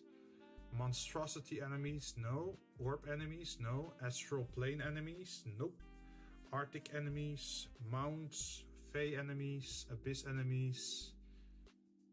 Named fiends, nope. Celestial enemies, nope. Humanoid monsters, no thank you. Underdark enemies, close, but nope. Lizard folk, no. Goblin enemies. Humanoid enemies.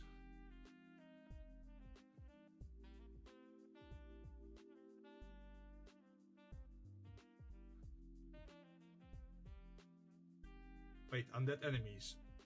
There is crawling claws, gnoll witherlings, zombies, ghouls, ghast, ogre zombies, skeletons, mummies. You know what? Maybe I should change my approach to this. Instead of saying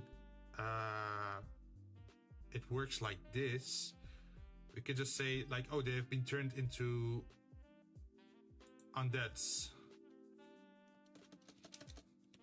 And then the DM can decide for himself which kind of undeads they are. Like if they are zombies, if they're skeletons or whatever, they can decide it themselves instead of me specifying it already. We could also say that I got a new idea. We could say that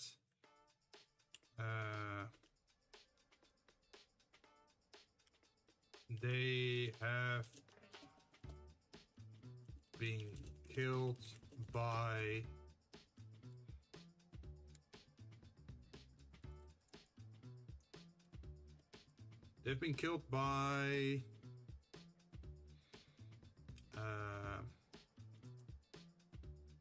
$, enemy type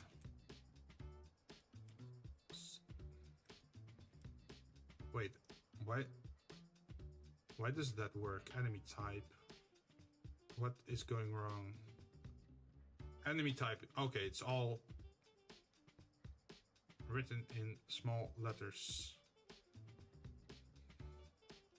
Where is it?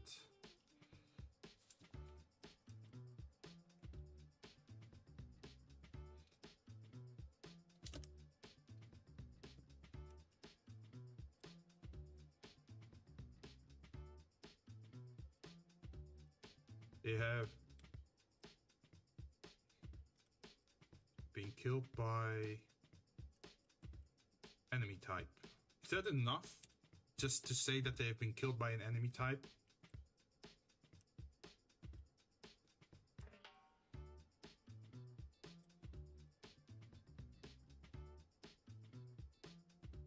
Let's see, most of the spells aren't really combat focused, like burning mobs. Oh, so what kind of spells are they then? Like, is it generating stuff or... You know what? Could you link the mod in the show off channel so I can take a look at it later? I'm probably not going to install it for tomorrow, but hey, it's still interesting to have, right?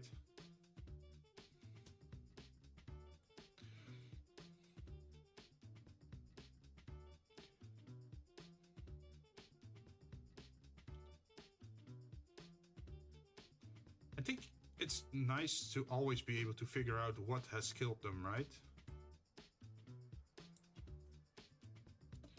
So let's do it like this.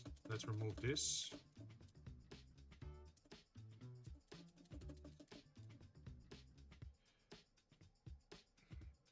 So let's say they will discover that they have been killed by enemy type and blood conclusion, and the corpses have been turned into undeads, and the corpses carry a total of blah blah blah loot on them, or they carry loot components. It's already posted. Also, it might be a way to get a certain Jinn to join, since it's really fate related. If I do that, then we could even lure Jinn in, I think. Imagine Jinn just going into the caves without knowing what mods are in the mod pack. That would be pretty cool. Do you have like unlimited blade works?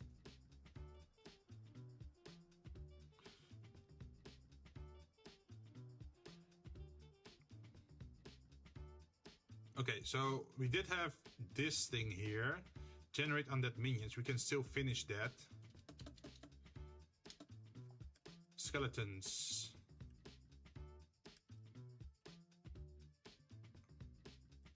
So we just need to add the low-level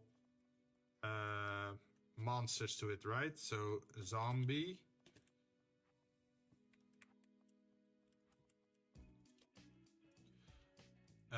What other low undead were there?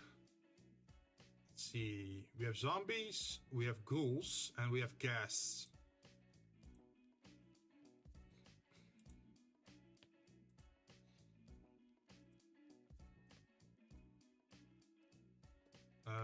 Let's see. Ghouls. Ghasts. What else do we have? Oops.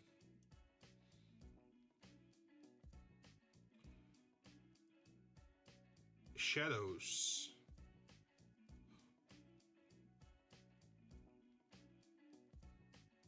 Gnoll Witherling. That's actually a lot of them.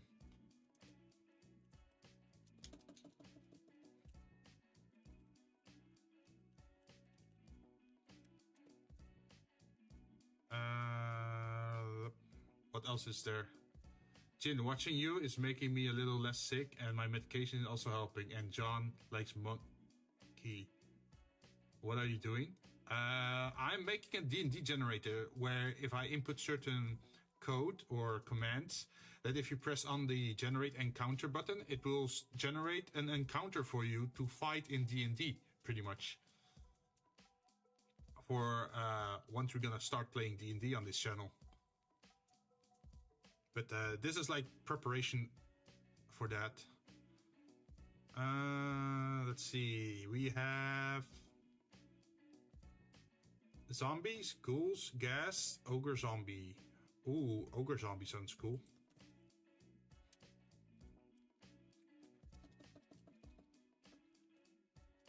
Ogre zombie.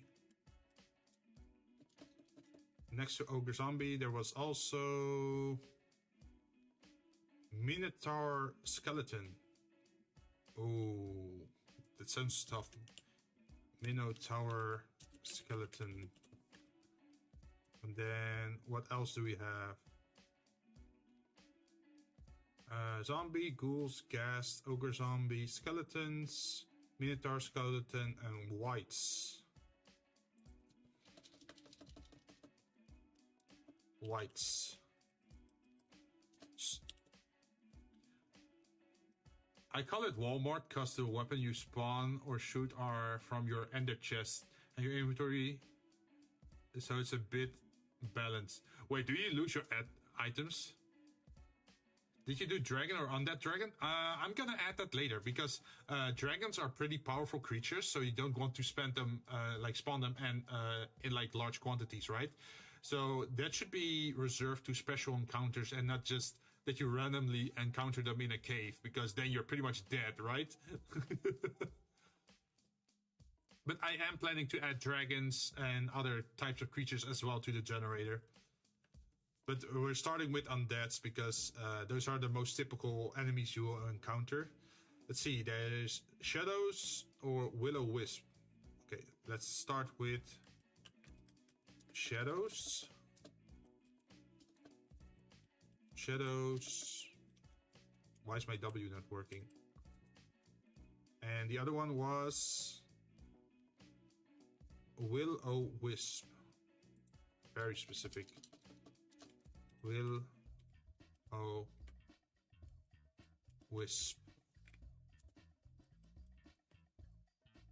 The one I'm talking is Gil's Gate of Babylon. Oh. Imagine you just have gold blocks in your inventory. You just throw gold blocks everywhere. Or gold nuggets.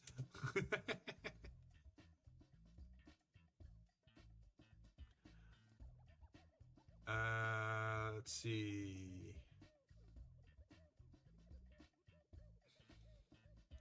Ooh, there's a lot more. Shadow, Spectre, Poltergeist, Ghost, and Wraith. Ooh, but the high ones are pretty difficult, I think.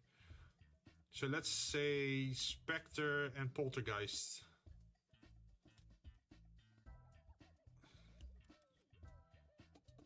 Spectre, Poltergeist.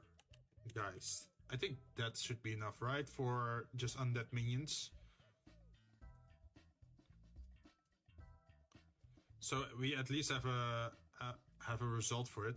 Next up is probably material component. And then we should be able to check the results again to see if it actually spawns in. So we can just use this piece of code again. And then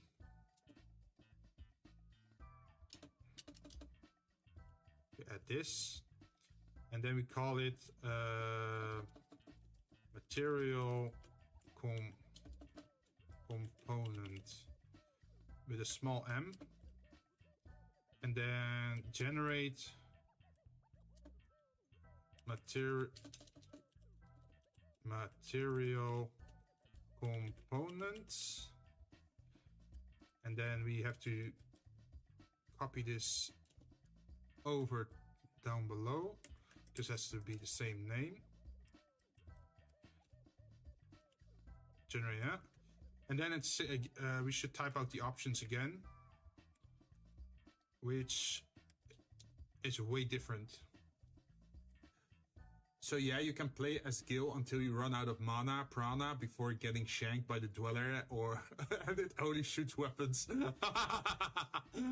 Yeah, good luck with that. I hope you can run. Imagine he just calls up his entire armory and he still gets shanked by the Cave Dweller.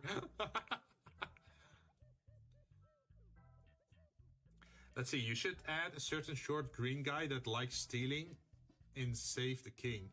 Oh yeah, we can add goblins. Like, we can code whatever we want in this generator to appear. Like, we can say like, oh, there's a small goblin, and we can even generate that either he's gonna be helpful or he's gonna steal your shit. Like, we can do all of that. Let's see, skeletons. No, not skeletons. We have to find our material list. Material. Hello, material.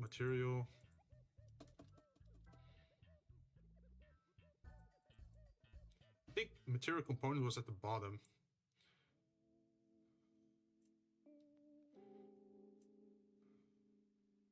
Oh yeah, the material component list.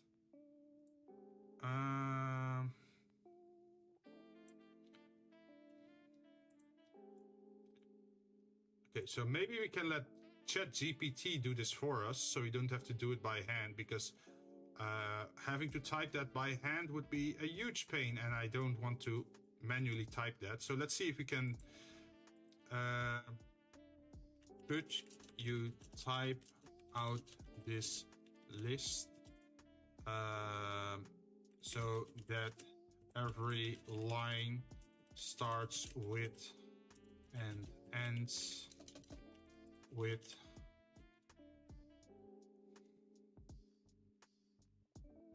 and shift and then enter.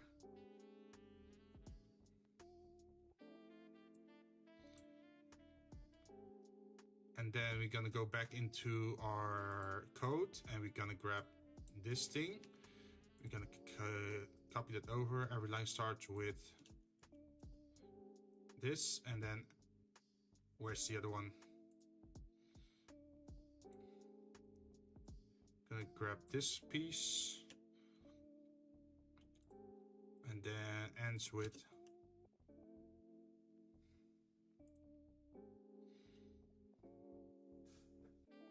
Can you add a dwarf you can meet or play as?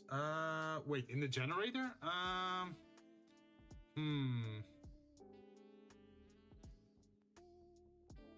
That would probably be a bit too specific.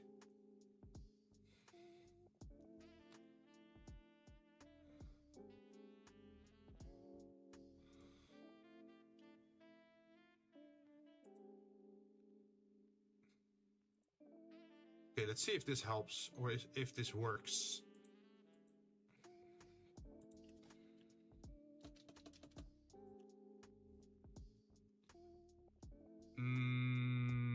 Nope.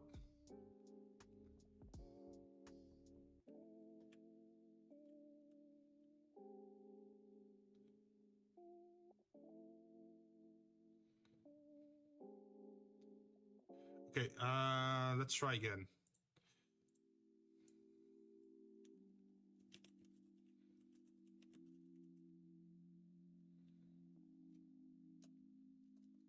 This list out as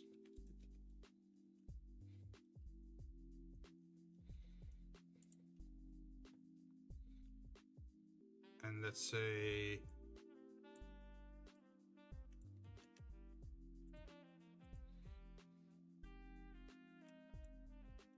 because how I want to type it is like this.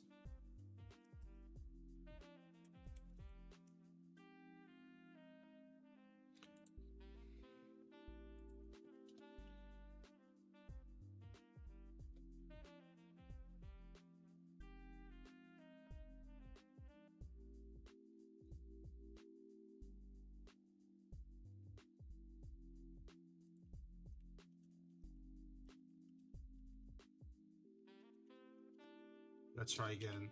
Literally write it out.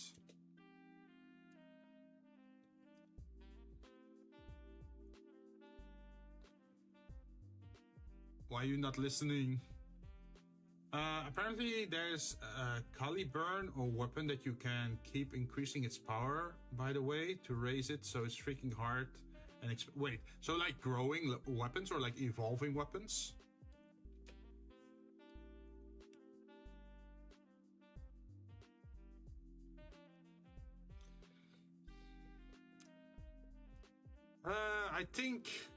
I think ChatGPT is a little bit confused and doesn't know how to write it all out. So I think we'll have to do it manually, but that's fine. At least we got a start, I guess.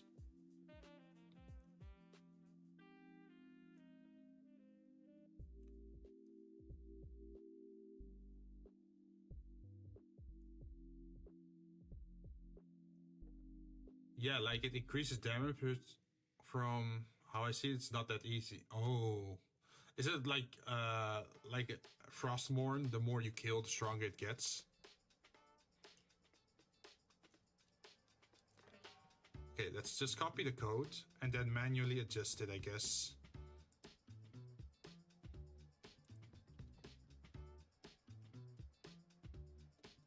Okay, so we add this. And the first thing we're gonna add is this to every line, which is gonna be a bother, but we can't avoid it.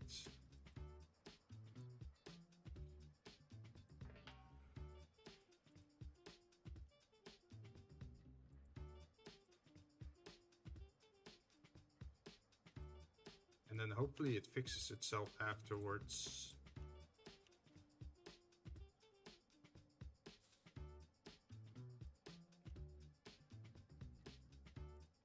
Why is there so many? Oh well, never mind. I'm not gonna ask questions. I just have to manually make this list now.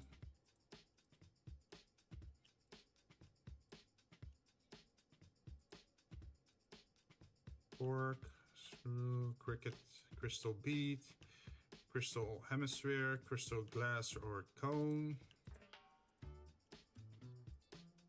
diamonds, dirt, divinatory tool, dry carrot, dust, earth, eggshell, engraving of symbol.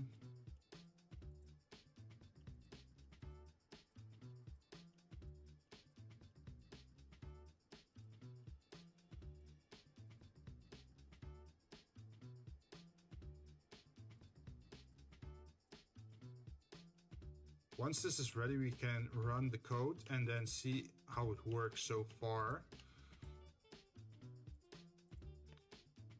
Let's see. Now you upgrade it by doing something like for specific weapons. For example, Caliburn, you need to get Smite 4 enchant and throw it on a lake you made to obtain first, and it will. Oh, so you redo the legend of the Lady of the Lake.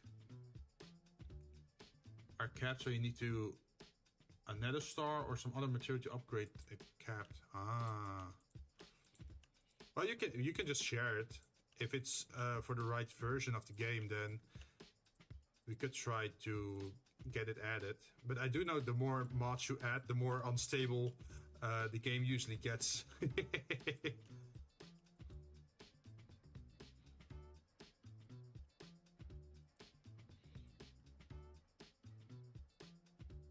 Humanoid, incense, ink. Like, look at how many items there are. Like, geez. These are all material components that you need to cast spells in Dungeons and Dragons if you actually play it by the rules. Because you use these things up.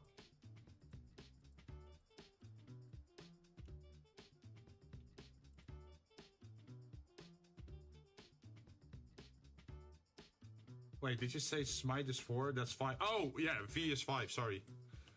Sorry, I'm looking at two screens at the same time. I'm being a little bit silly.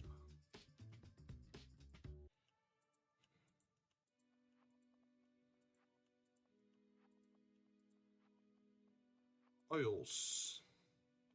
Ointment, opaque glass, paper or leaf, parchment, pearl, pebbles, petrified eye of newt. Pitch, a platinum.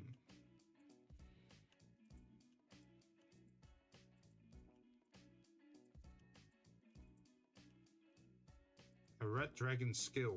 Oh, that's probably gonna be a rough thing to get.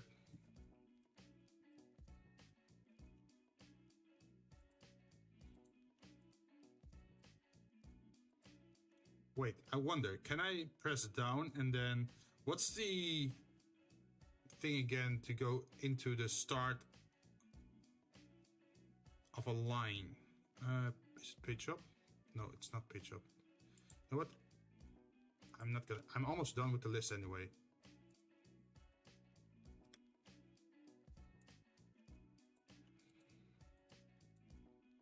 Silver and iron, silver bar, silver cage, silver mirror, silver pins. Like, how many material components can you fit in a game?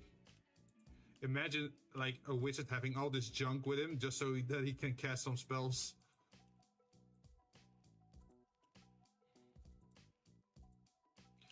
A literal spider, spiderweb, sponge, statue of a caster, stem of a thorny plant, sugar, sulfur, somac leaf, sunburst pendant, sunstone, sweet oil, talcum powder, talloy, tarts, tears. Well, tears are easy to get. You just make someone play League of Legends. Same for salt, by the way. Umber Hulk blood. Oh, that's a a weapon. A wire. Wood. Winch wood. You leaf. I guess weapon we can just remove because weapon isn't really something you use up, right?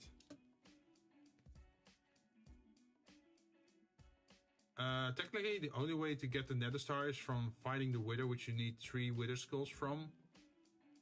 And it's hard to get since the chances are freakishly low. I already seen certain DJs play League of Legends, and I already know what fate people... Wait, what fate awaits for people playing that? Yeah. They just get super salty, right?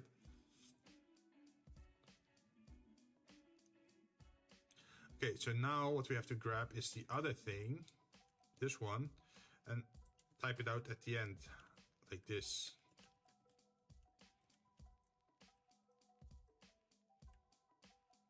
At least that's how it should go. Oh wait, there's nothing at the beginning of this line. There it goes. So now everything slowly turns red, which is good, because that's what we want. Alum soaked in vinegar. Why is that not changing?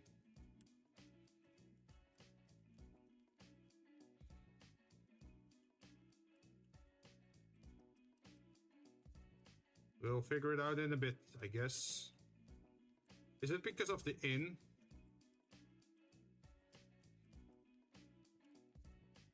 Like, should I type...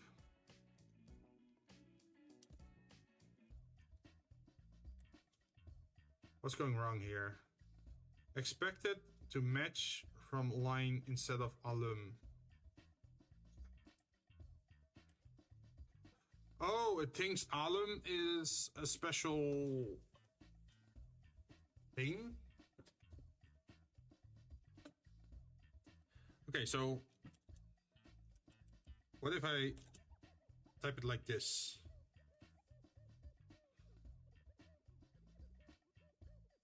Missing semicolon?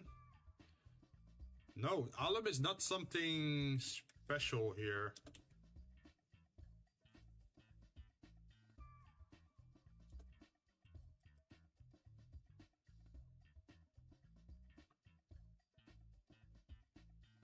Well, I guess we could just write it like this.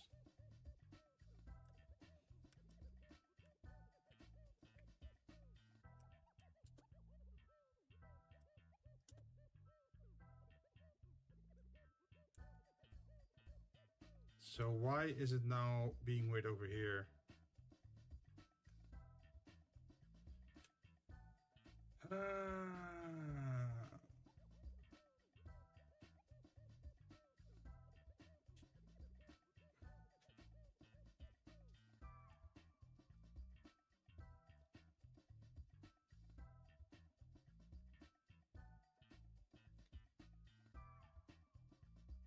You know what? Maybe I should type this out as this.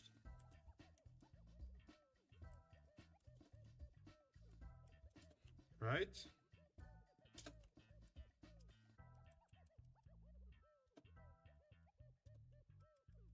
Because then it's just read as text instead of anything else.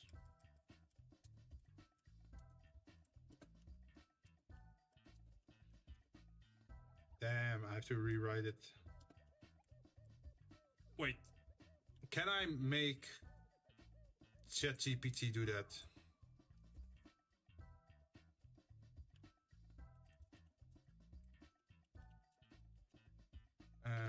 And end of each line at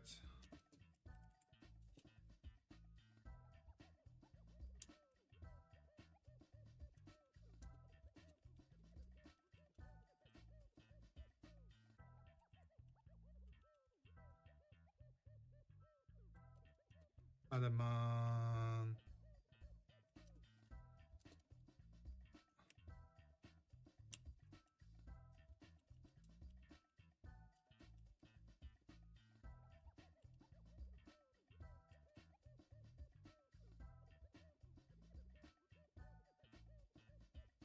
Yay! I think we got it. It's generating code! Yay! I don't have to type it out manually anymore.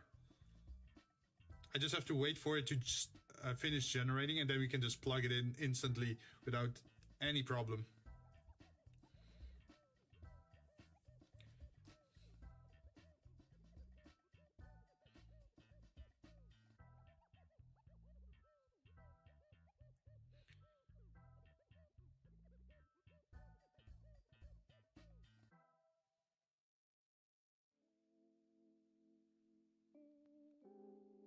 Almost done.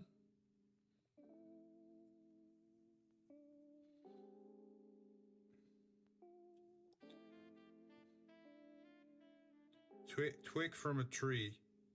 Wait, why is that the last one?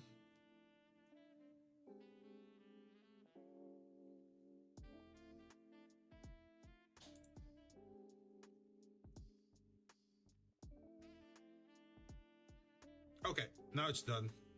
So we should now be able to copy this code and then bring it to over here. And then we're just gonna replace this entire bit with the code that was generated for us, so you don't have to manually do it. Come on. There it is. We grab that. Then we press this. And then we have a very long list of material components that we're gonna close like this. And we're gonna run the code. There's an error. Missing after function body. 119 over here. Oh yeah, of course. We need one of those.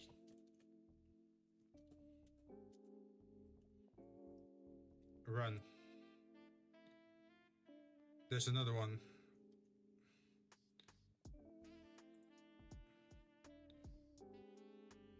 Unrecoverable syntax error. Great. Why is there an error over there?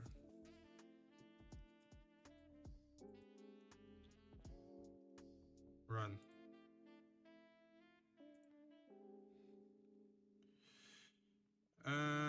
Material component before initialization. Okay. Initialization.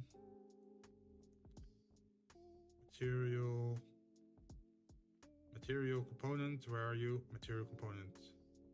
Generate material component. So then that means I should probably grab it and then move it up higher.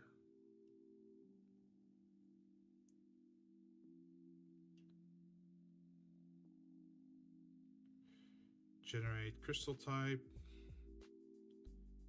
Where's the curiosity thing? Curiosity, where are you? Curiosity.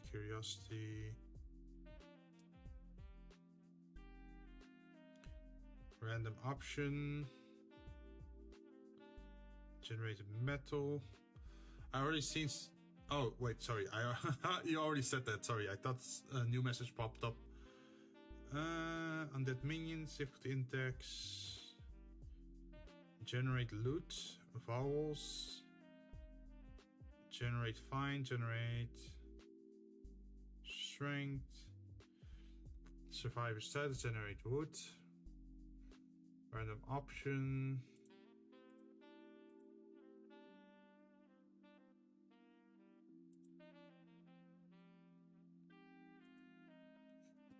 Critter,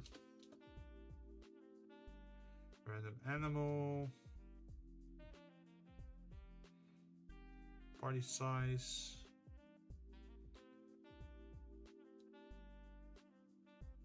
where the hell is it?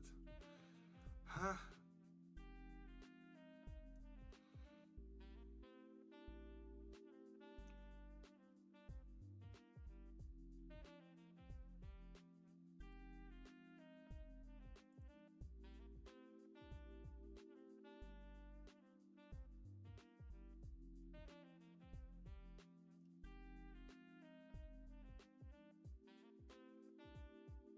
You know what? Let's just put it here.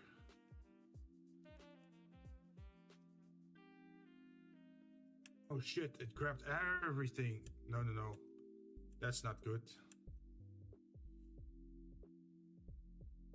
Because this is just material component.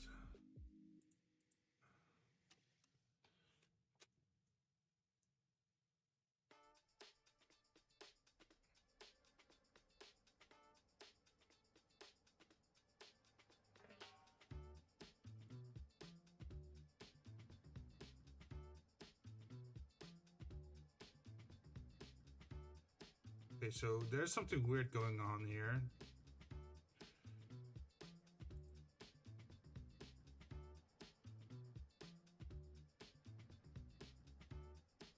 Let's see. By the way, the magic mod, you can configure or nerf the living heck out of the spells. Oh, okay.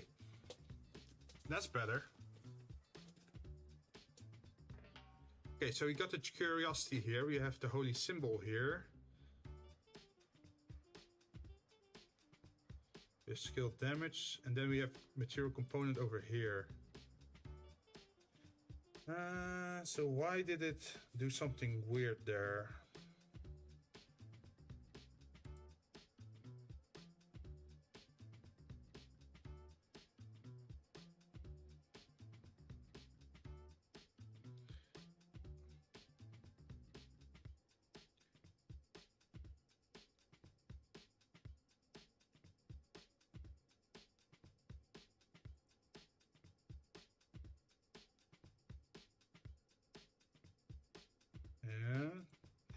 Yeah.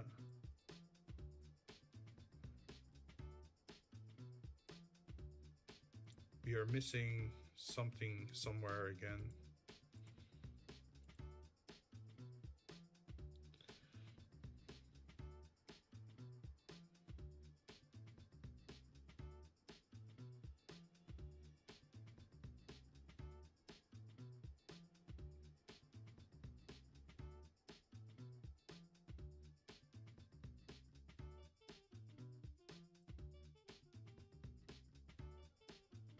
The question is just, where did we go wrong?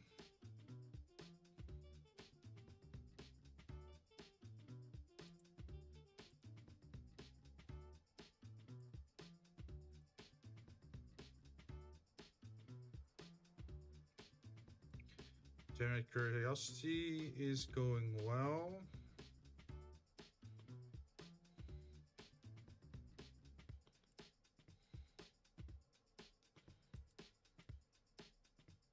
This is also no problem.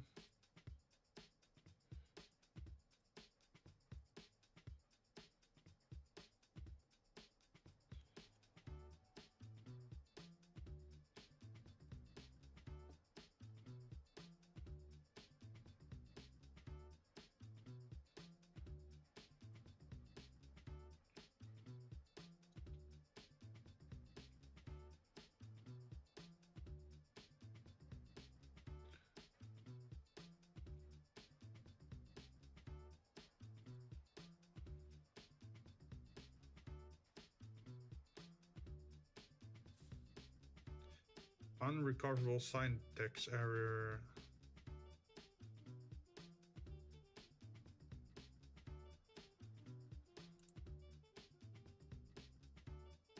Yeah, it doesn't want to work anymore. What did we do wrong?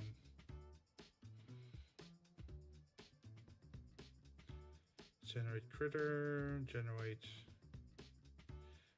What if we take out material component again?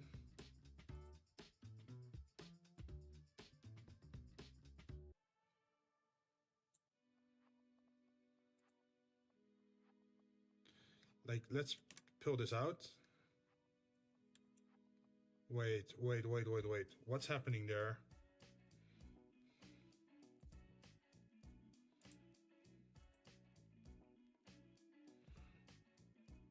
There's something wrong with this.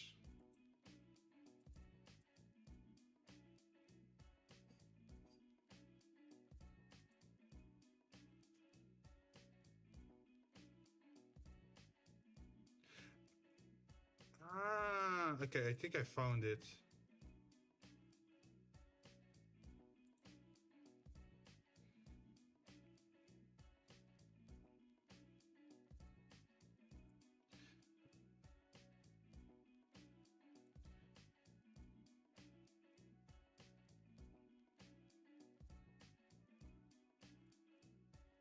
I think it has to work like this.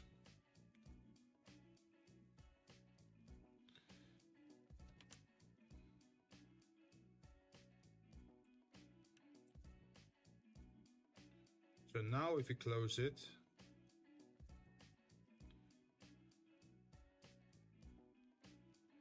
run. Yes. Okay, does it work?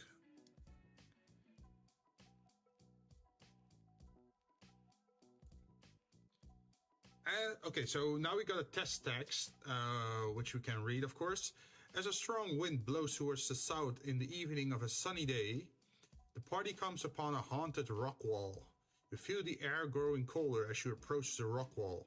There's an eerie silence around, only interrupted by dreadful whispers in the wind. With the constant chills running down your back, the party can't seem to fall asleep at this location, preventing a long rest. Hey, it works! And now we can generate something else. As a fresh wind blows towards the southeast of the night, of a sunny day, the party comes across a destroyed taiga. The taiga lies in ruins. Yeah, we haven't really added more text to the taiga or the destroyedness of it. So we can now go back into typing out that bit. Where was it again? Generate. This one. Let's see. The random location has decayed over time and collapsed upon itself. The area isn't easy to get past as the breeze blocks your path.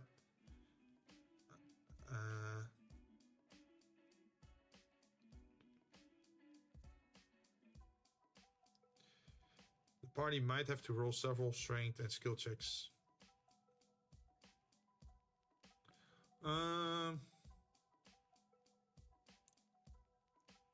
Let's change that.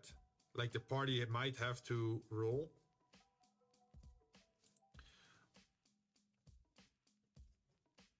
Let's say the area features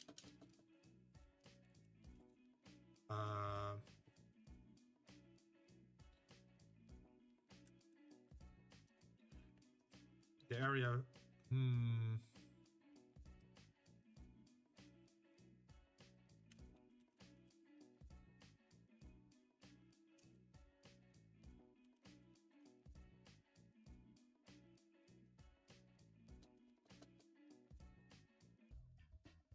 let's say the area features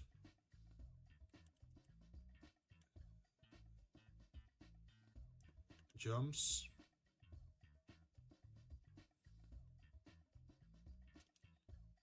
that require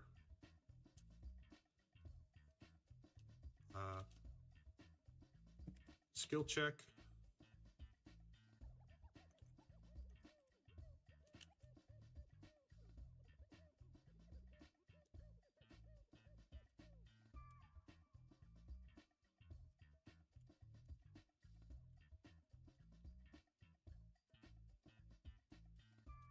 DC Athletics.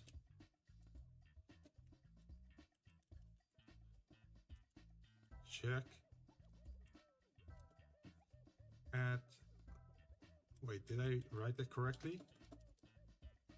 Athletics check to pass safely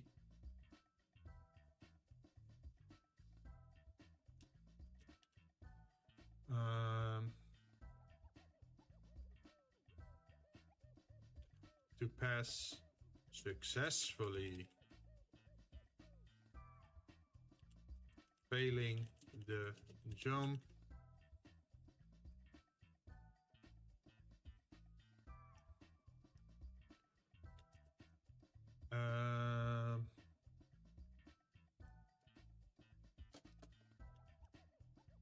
the check is failed. They suffer one. What is it again? 1d4 plus, and then skill, no, $, cracked open, scaled damage.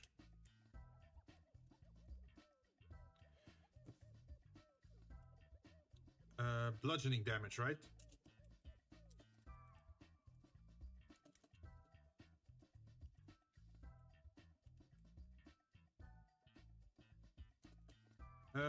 No.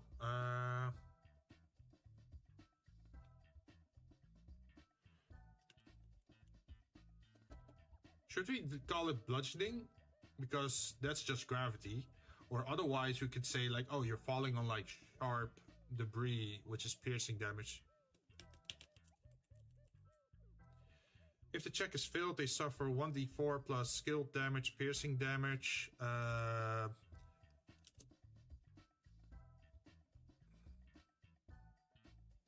By falling on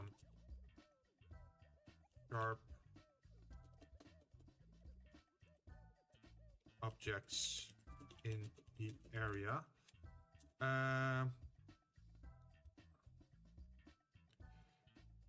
The area features jumps that require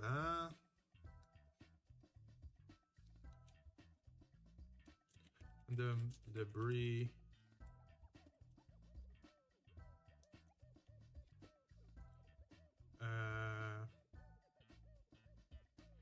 can also random debris can also fall down, requiring DC dexterity check to avoid. If failed, they suffer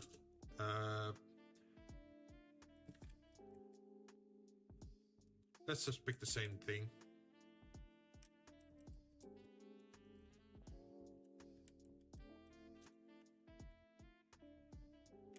Should you say it's 1d6? No. Let's see. They suffer 1d4 for the random fall damage, but if they fail the jump, they take 1d6. I think that's better because the 1d6 is a choice. You can choose not to jump over something, but with the random rock fall, that's just pure coincidence.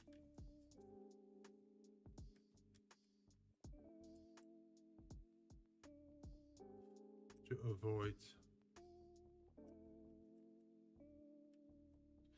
Random debris can also fall down, requiring a DC dexterity check to avoid. If failed, they suffer 1d4 piercing damage. No, bludgeoning.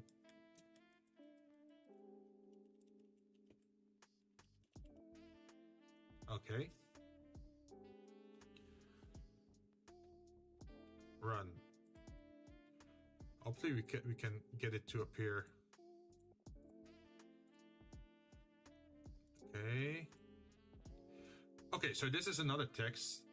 Do you know jousting? Yeah, I'm familiar with jousting. There's even a specific game that's, I think, illegal to play that goes about jousting. But that's one is called genital jousting. It's a very stupid game. But jousting is what you do when riding on a horse, and then you have like a lance in your hand, right? So let's see. Recent heavy rainfall has flooded the prison, turning it into difficult terrain unless the party can find an alternative way to progress. Okay, that's still the same. That's still the same. Still the same. Ruined. Come on, give me something nice.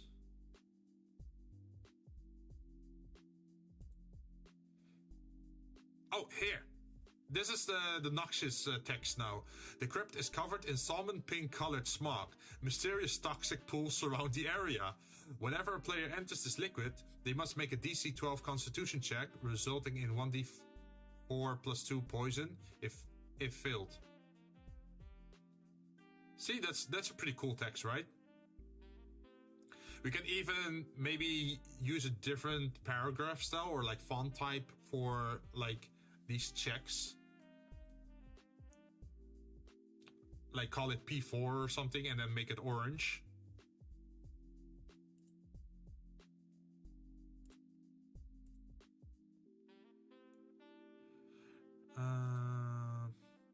The mangrove is covered in cotton candy pink colored smog. That's so weird, like cotton candy pink. Oh, here.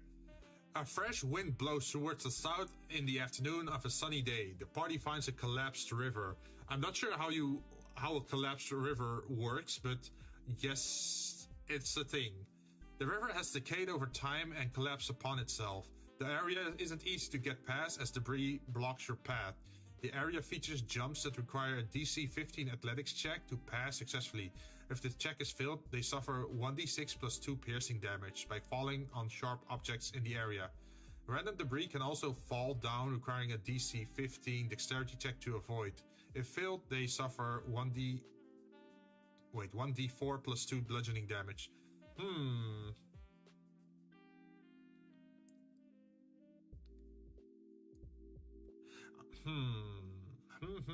How should I do this? Because now it's the same value both times, right?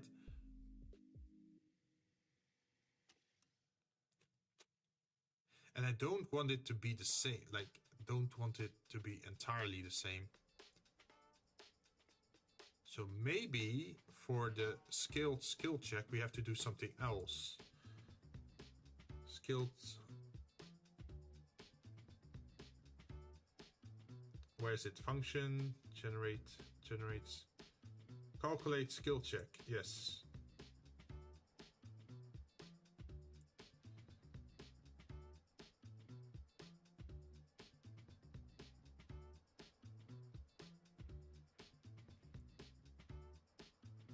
Should I do it like this then?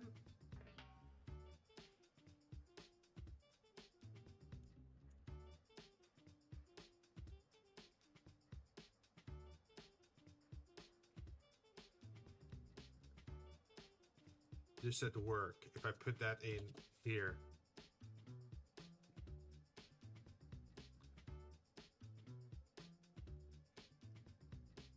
Wait, I should test it somewhere else.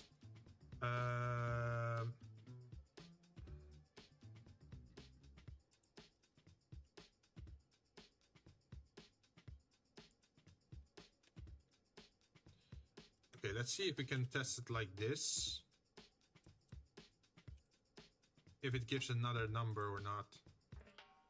2 and 11. No, so this number doesn't generate.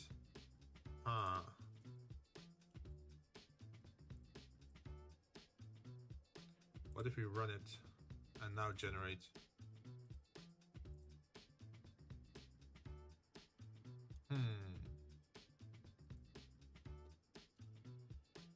What if we do it now? Okay, something is going wrong.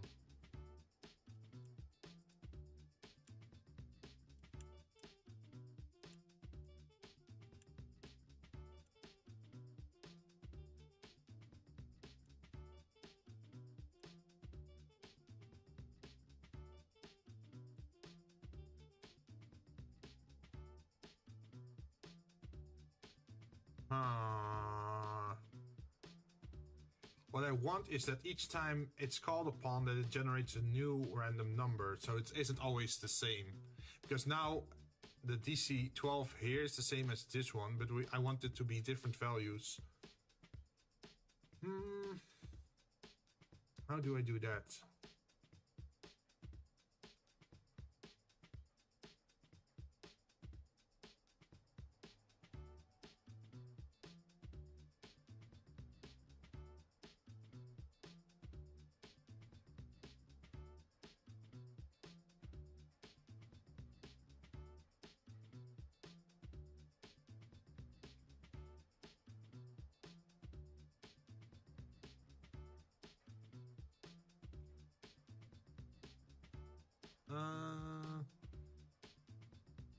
Wait.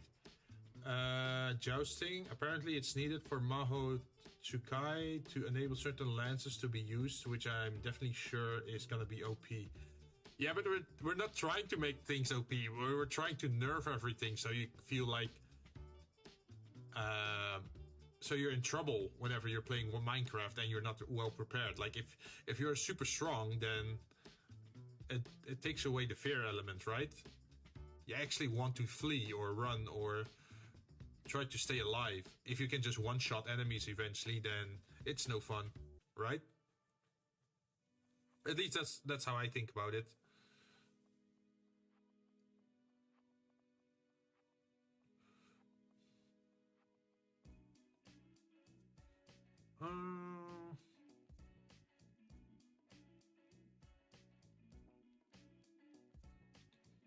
Skill damage, skill check.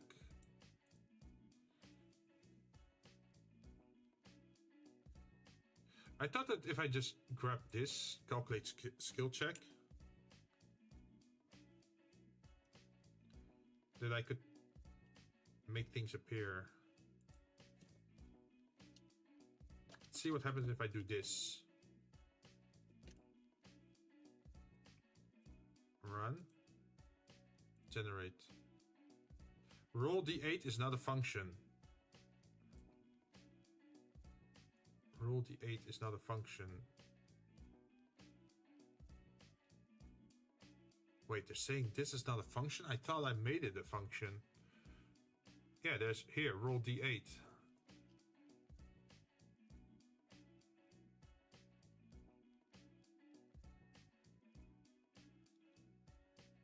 The roll D8 is not a function. Let's see. Yeah, about the weapon upgrade. Want to make it so that it adds 1 damage per upgrades to make it more hard to upgrade. I'm not sure. Like, I have to look everything over just to see if it's like balanced, right? Because I definitely have to do that in case John ever comes by, and otherwise he's just gonna find like some way to break the game. You know, he's very used to that, right? Okay, so what if we just do this? Run. Generate. None. Why is it generating none?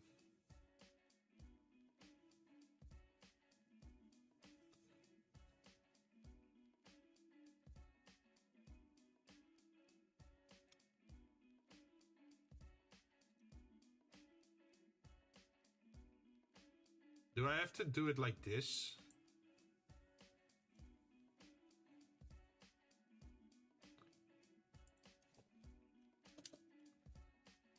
Run. Let's see what happens. Generate. No, if I do it like that, then it turns into function roll.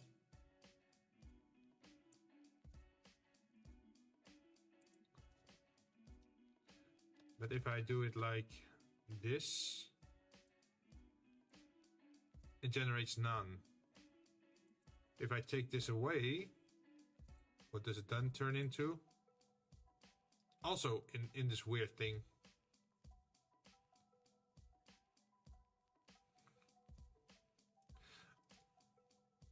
I'm gonna search it up again. Where was it again?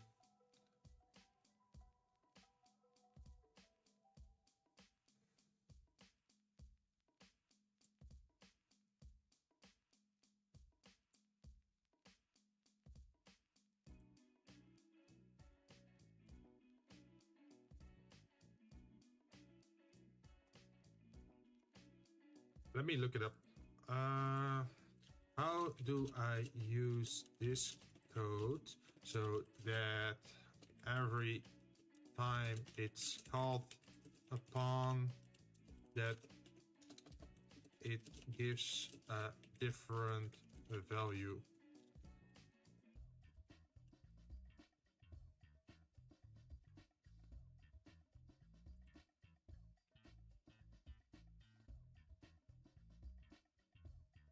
To make sure that calculate skill check gives a different value every time it's called, you need to pass a different argument for roll d8 and party level. For example, if you want to get a random roll for roll d8 and use a fixed party level, you can do something like this. Wait, stares at the 100 miles per hour T-Rex? Wait, no, 100 miles per hour T-Rexes.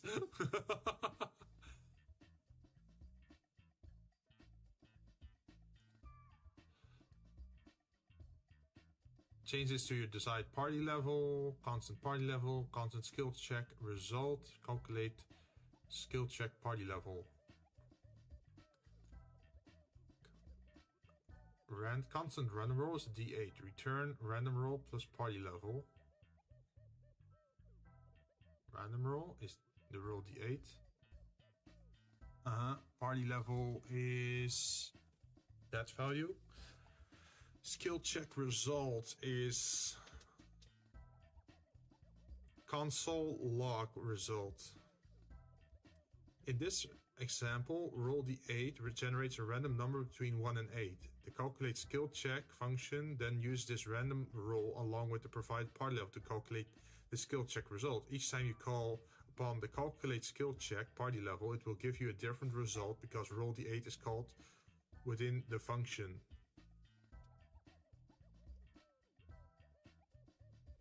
Skill check result, console log.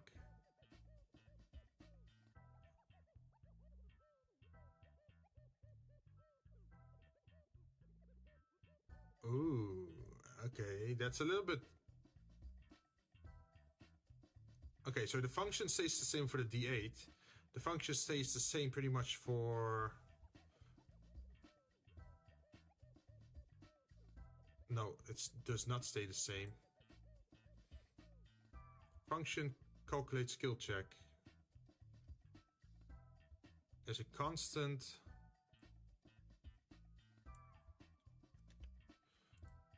Okay, constant...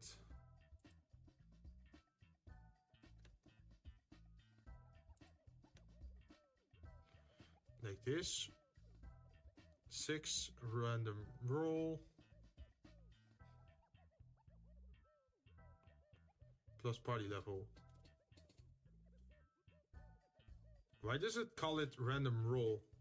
Oh, that's the random roll. Okay. Console log.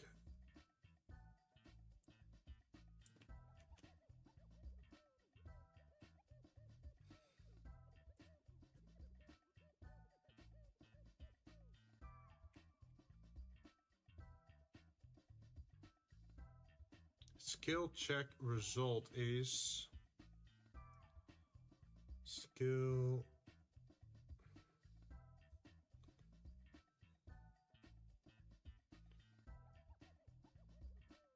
why doesn't it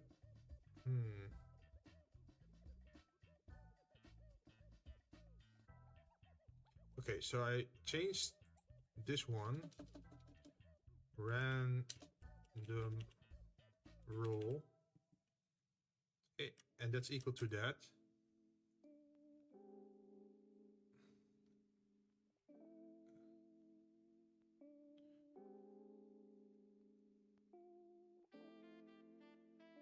Calculate skill check party level is equal to skill check result.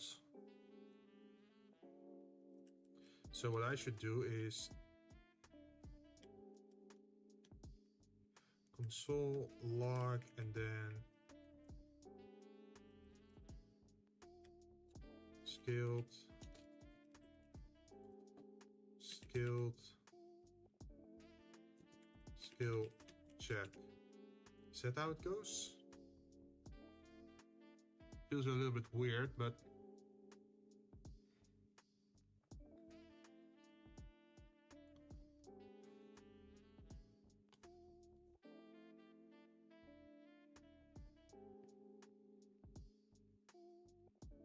Oh, no, I have to capture this name.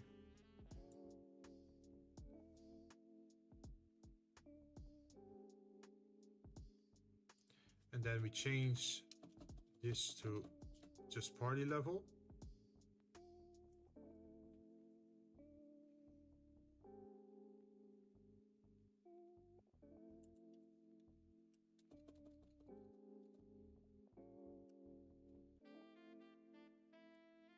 Okay, you're fit. Random rolls D8 console. I haven't used the console log before though, so maybe I'm screwing things up. I don't know.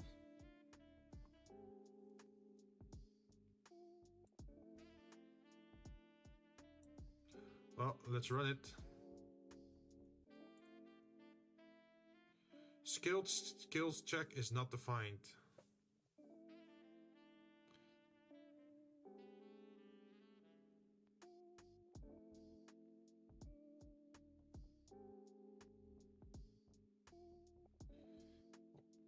What do you mean it's not defined?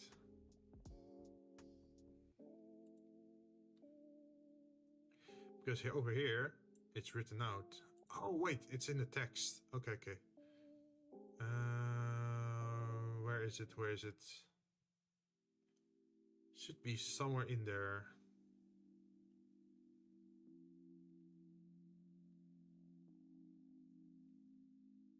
There it is. Capital S, right?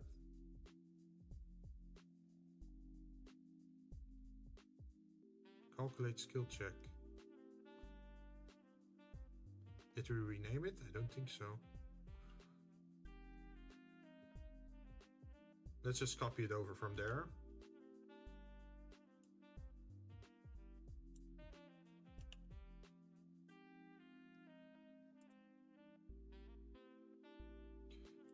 Run. Skill check is not defined.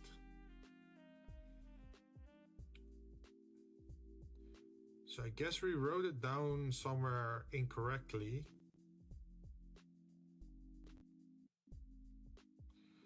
Skill check. Skill check.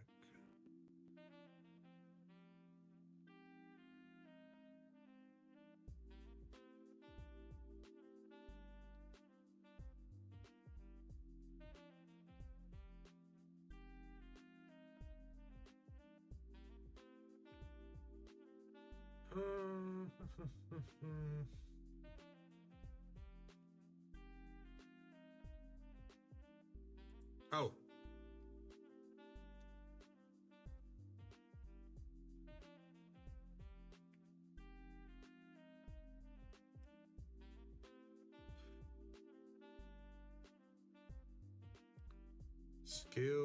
Skill check is calculate skill.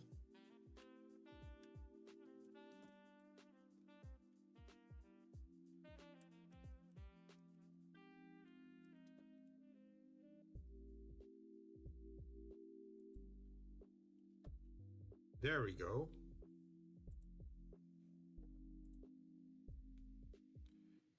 So here it gives a 13, over there it gives a 13, and over here it gives a 13. So it's not working yet, I think. 15, 15, 15. That's not good. We want different values. How do I get that?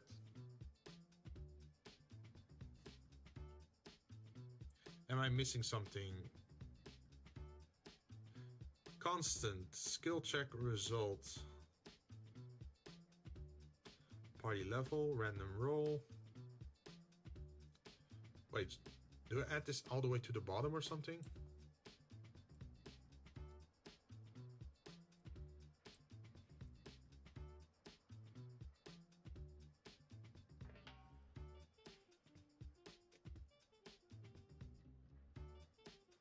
Like, does it work like this? Run.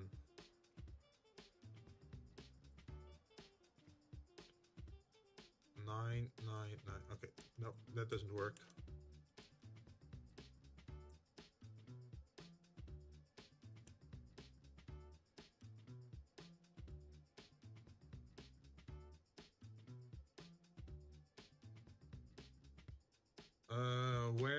do I put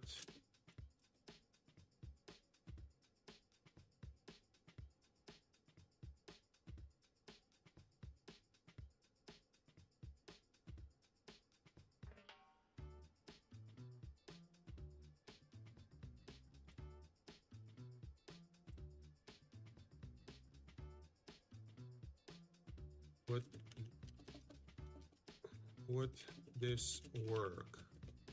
ChatGPT, please help me.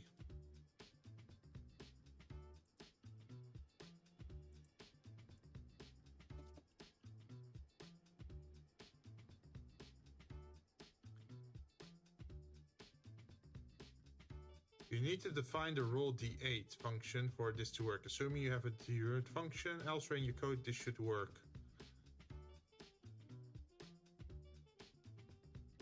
Yeah, I have a function somewhere else. Function, calculate skill check party level. Constant roll D8. 6 random roll plus party level. Constant skilled.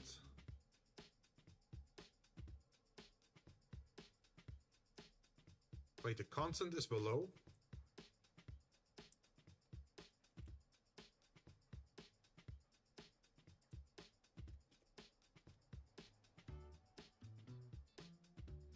Oh! Wait, does it work now? 15, 15, 15.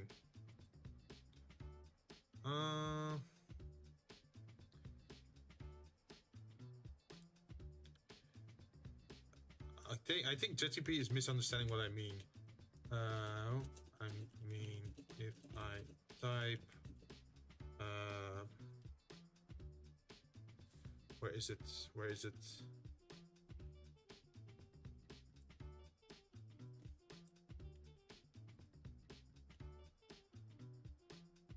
Three times it should give 3 different values.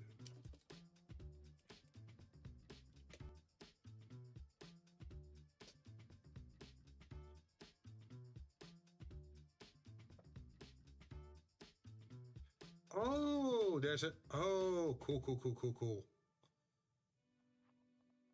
Okay, there's a constant skill check 1, 2, and 3.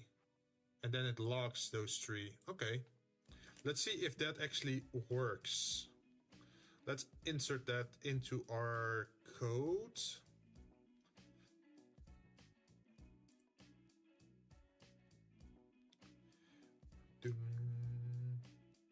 Where is it? This one.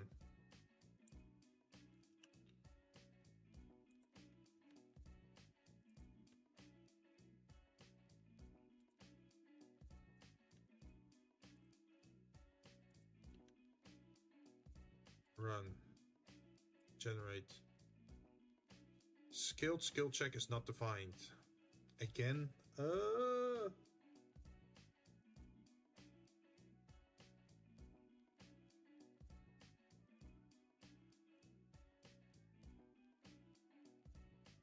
Why is it not defined?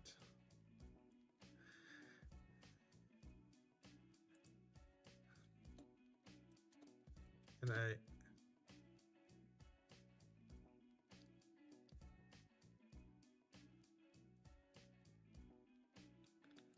Run.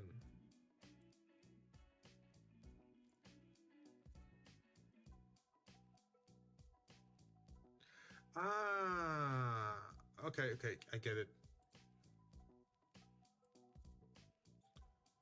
Function, random roll.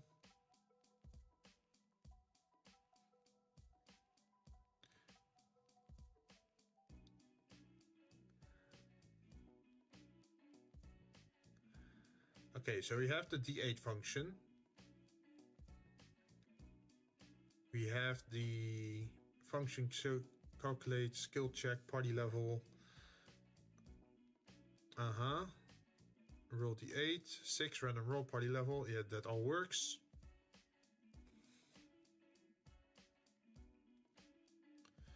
But that now I have to change it into 1, 2, or 3. So I press 1. I press 1. I press 2. And over here I press 1 and I press 2. And then I run it, and now it should not, it doesn't work. Fuck. Okay, maybe now it works. None. It gives none options. None.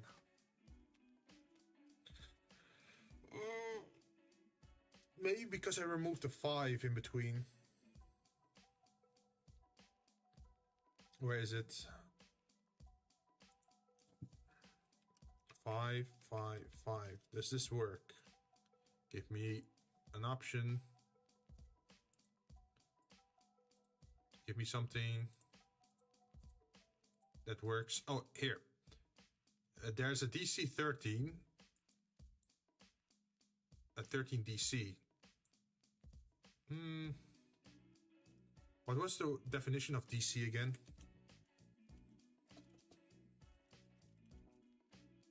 Definition in the DND. Difficulty check, yes.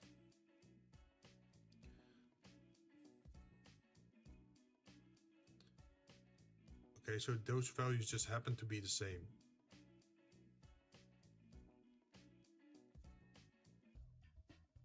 At least we're a little bit further again.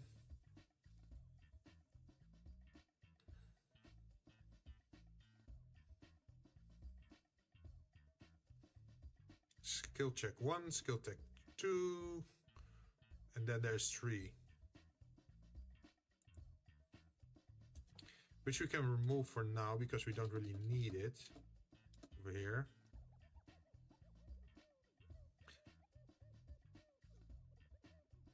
Let's see.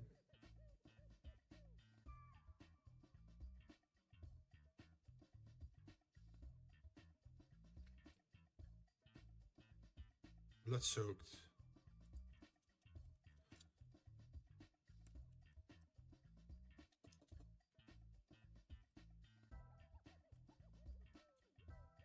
Okay, that should fix it. So let's see. For the haunted, you can't rest, long rest. For blood soaked, there is an event happening where you can either find some stuff or there's a chance for corpses, pretty much.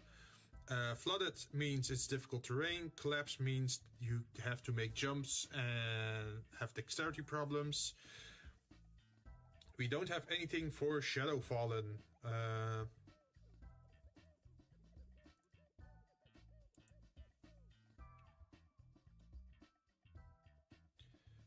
Shadow Fallen.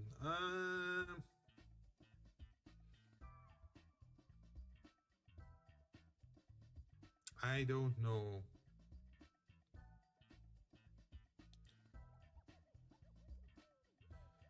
You know what? Let's go for trapped first. I think that's easier.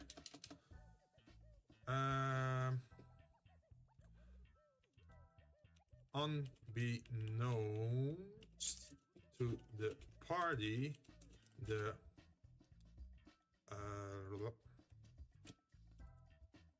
location. What's it called again? Random location is filled with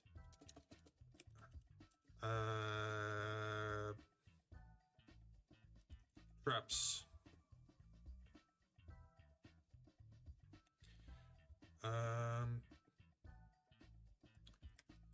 With various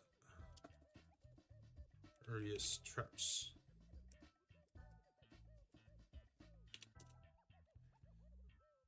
They can be spotted with and then $sign on it, and then with a DC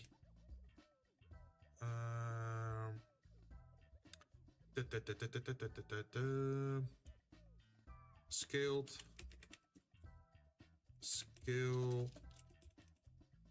check 1. Perception or investigation check.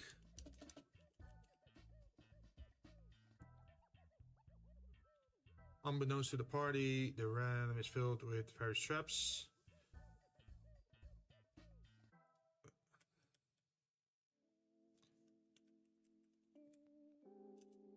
It can be spotted with a DC passive perception.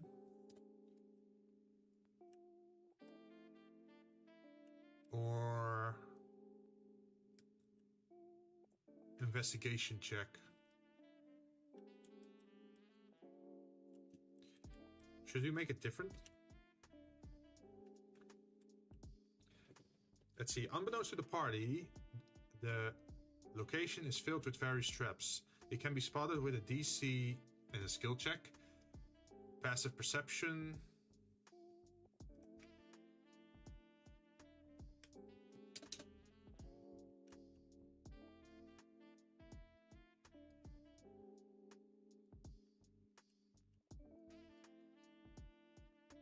Can be spotted with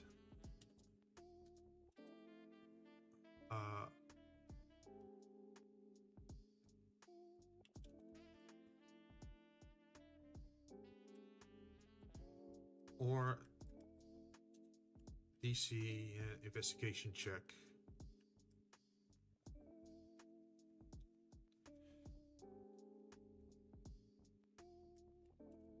The party, I said party can choose to disarm the traps with DC. Oh, this is by the way two, and then this one has to be 3. Sleight of hand check.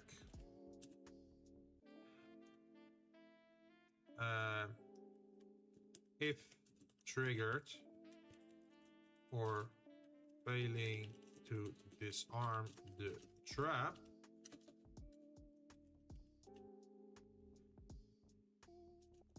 the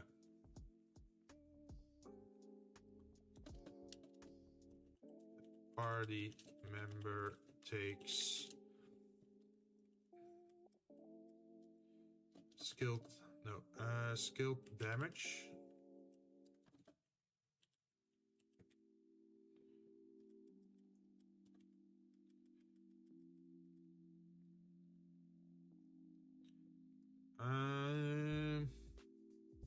What should we do? A DC 1.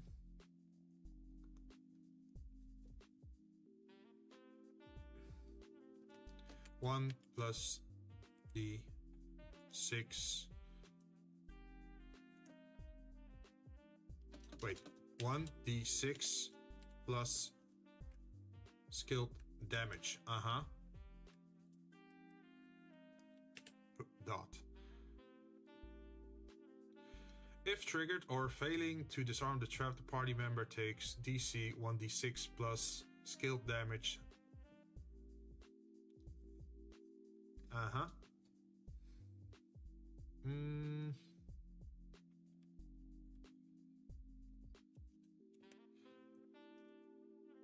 And then we have to make maybe an elemental damage thing. So we can make it random damage element.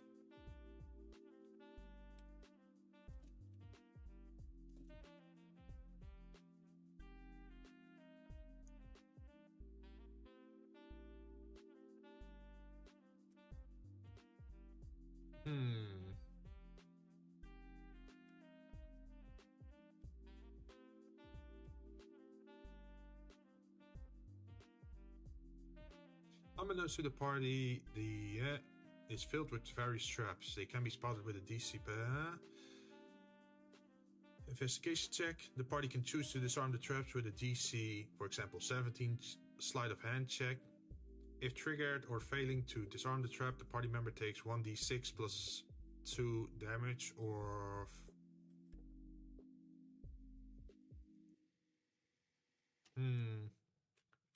Should I do elemental damage here?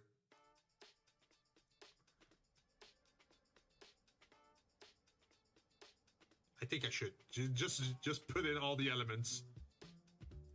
And then the DM has to figure out why it's doing thunder damage. Maybe it has like a magic crystal or something infused in the trap. Something cool. Random damage element. Okay, so we're gonna grab this one. Function, generate material. No, we have to grab this in total. And then over here we add it. And then we rename it to random, what was it again? Random.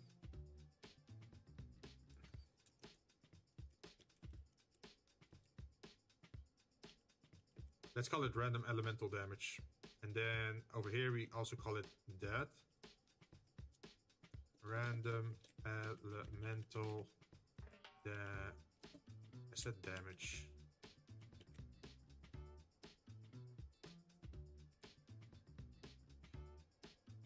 And then over here, random elemental damage is generate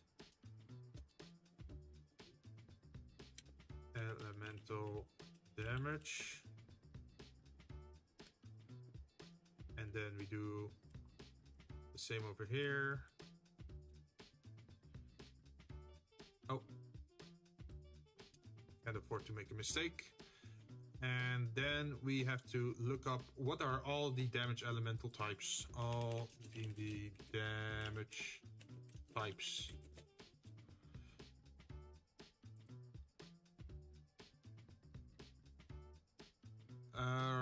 Let's see. There's acid.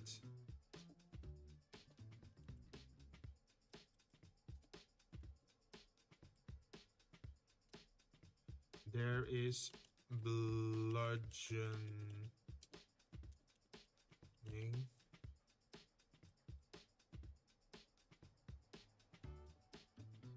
There is cold.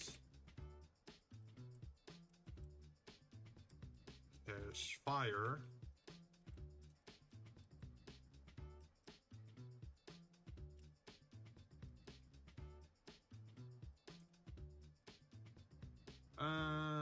Fire, there is force. There is lightning. There is necrotic damage. Piercing damage. There is poison. There is psychic. I'm not sure how a trap can do psychic damage, but hey, radiant.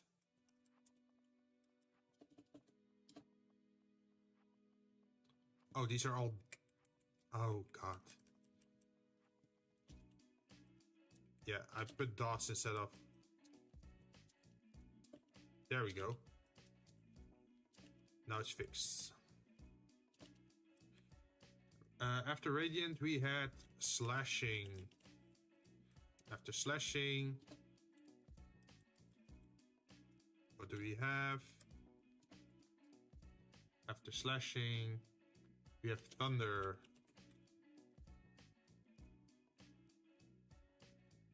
Okay, that should be all damage types. Generate elemental damage. Random element. Okay, why is it not generating? Random elemental damage. Generate elemental damage. Did I mistype something here? Oh, there it is. And then we have to write out damage. So if triggered or... Wait, let's just run it.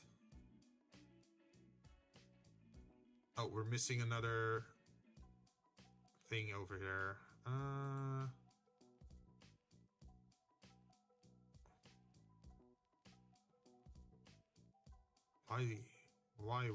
Why?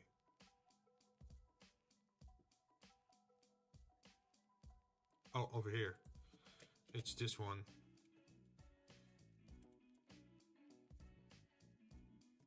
If we run it now, it should be good. Yes. So let's hopefully find a way. Let's press it a few times. Jinn, guess what I'm getting? Guess what I'm getting better? Hey, nice man. So you had like a flu thing or like a cold or a sore throat maybe? Okay, so now we have the bloodied thing. Blood-soaked spring. Fresh blood is splattered all around the spring. Something gruesome must have recently happened here before the party's arrival. If succeeding a DC 16 perception check, the party will find 4 Duergar corpses. If the party passes a DC 14 investigation check, they will discover that they have been killed by dragons and the corpses have been turned into undeads. Roll initiative. Hey, as you can see, we already have something caused by dragons. Like, the dragons are not in the encounter itself, but they are mentioned.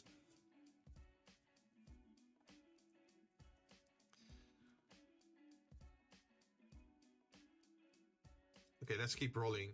Let's see if we can get another one.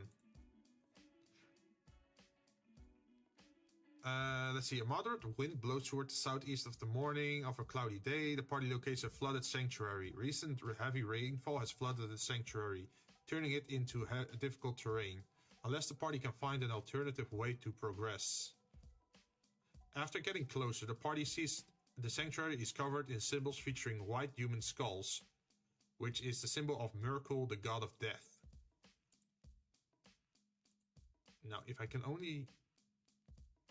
let's see, the location is on lockdown with heavy security at the entrance as you arrive. Speaking with the security guard reveals that escort target. Oh, this might be an interesting one. Mangrove have decayed over time and collapsed upon itself. The area isn't easy to get past as debris blocks your path. The area features jumps that require a DC 19 athletics check to pass successfully. If the check is failed, they suffer 1d6 plus 2 piercing damage by falling on sharp objects in the area. Random debris can also fall down, requiring a DC 12 dexterity check to avoid. If failed, they suffer 1d4 plus 2 damage, which is actually pretty... This is pretty ouchy on this low level. This is very unlucky. Like this DC 19. We should lower that number, I think. Because I feel that's a little bit too painful.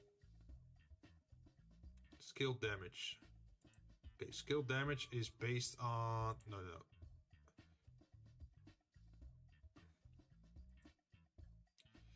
Function. Random roll.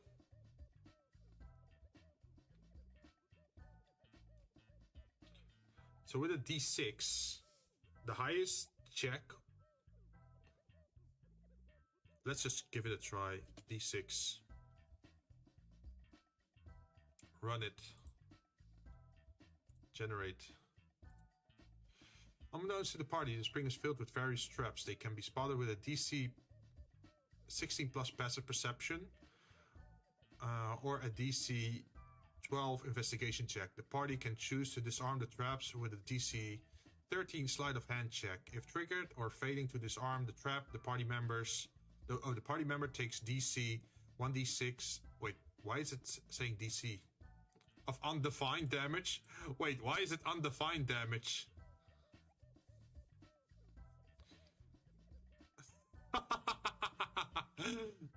Okay, guess that's also an option. Yeah, I think I have to add this thing at the bottom. Yeah, I think it's that. And then there was the DC thing. If failed, they suffer 1d4 plus piercing damage. Why does it say...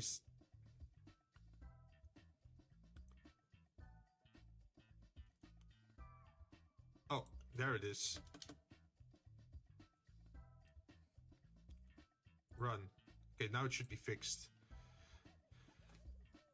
If succeeding a DC perception check, the party will find 5 dwarf corpses. If the party passes a DC 13 investigation check, they will discover that they have been killed by beasts and the corpses have been turned into undead. Why is it so often turned into undead? The chance that it turns into undead should be way smaller.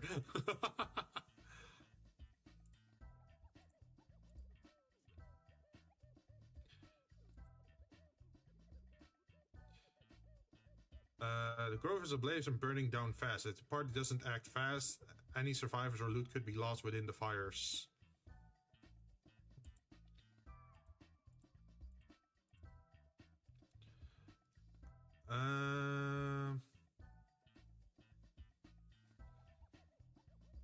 Random location is ablaze and burning down fast. If the party doesn't act fast, any survivors or loot could be lost in the fires.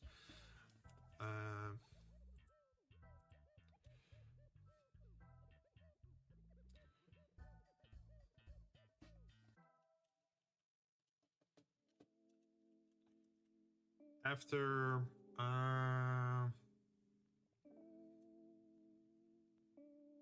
wait, we can just grab the skill check again. After minutes.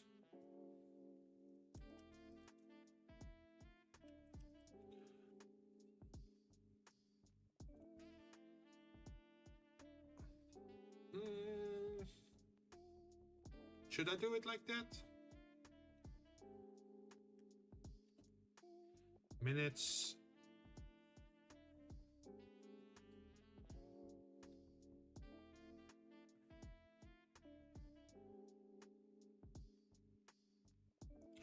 Should I say turns or minutes? The entrance will be unpassable. Will be rendered unpassable. Is unpassable a word? I think it is, right? Unpassable. Impossible to travel along or over.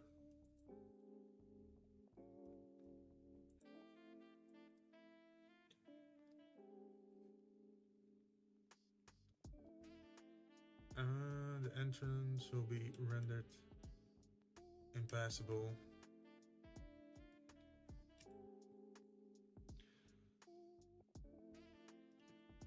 The location has been overtaken by plant enemies.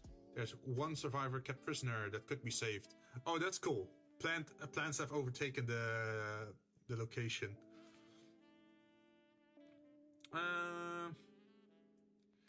Destroyed.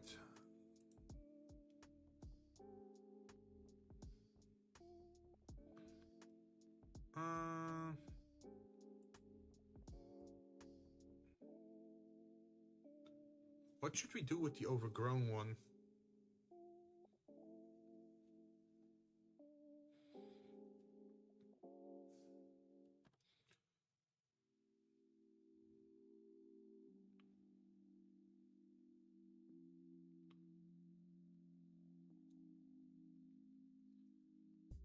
But it's good to know that the, where is it? that the frozen watchtower seems to work.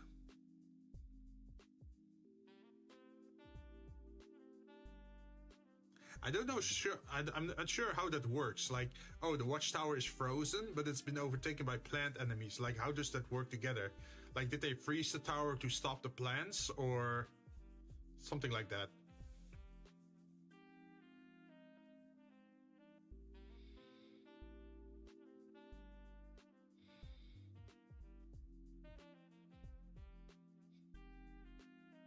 Overgrown.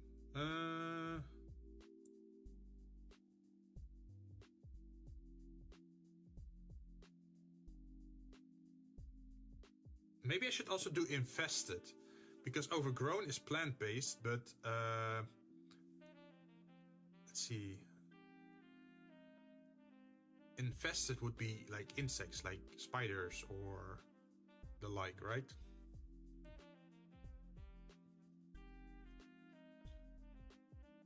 Or other insects.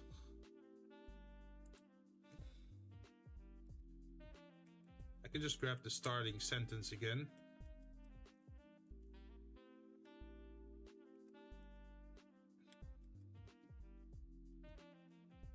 Pick vines and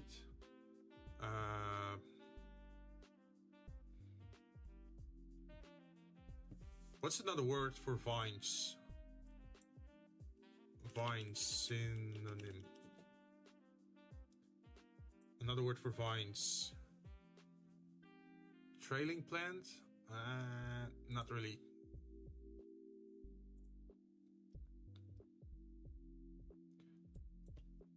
Other word for vines. Oh, veins. No, not veins. Vines. Oh, roots maybe. Roots might be a nice word.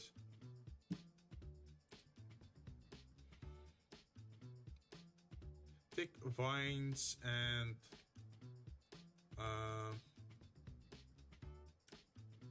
roots have nestled in and around the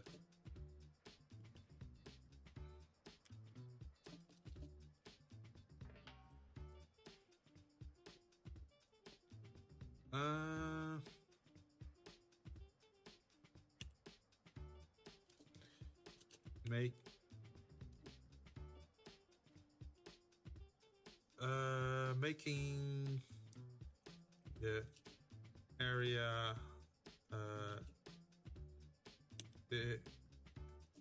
difficult terrain.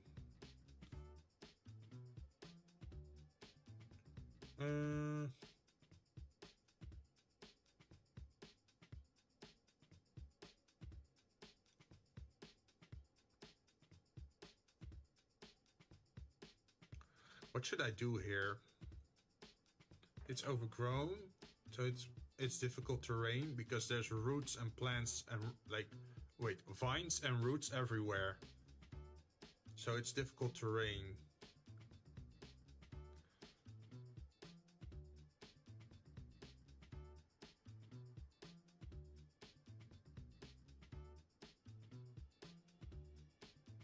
Should I do an unless? Like unless you're wielding a slashing weapon?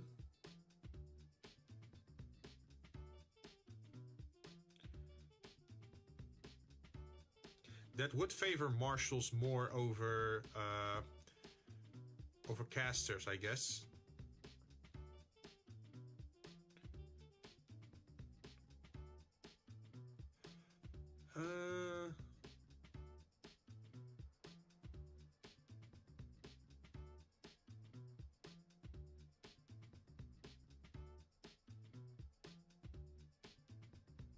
Oh, I know a different one.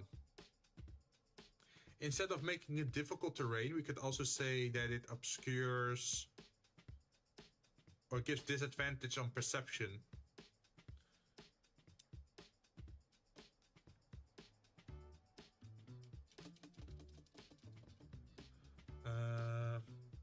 Causing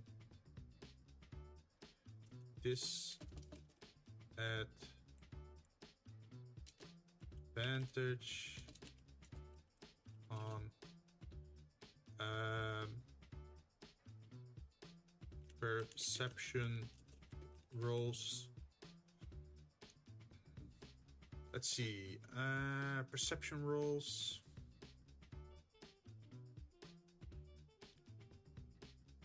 What other thing might be harder in this area?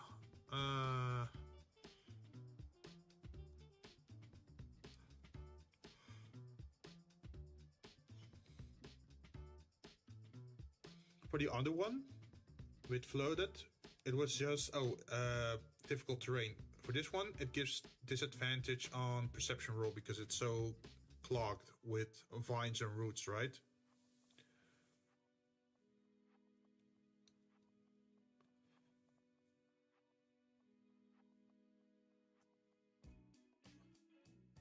Wow. In this area.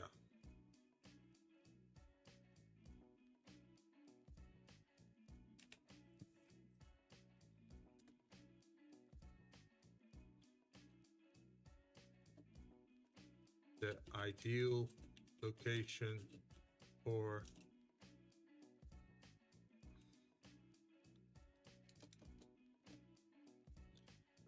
let's see.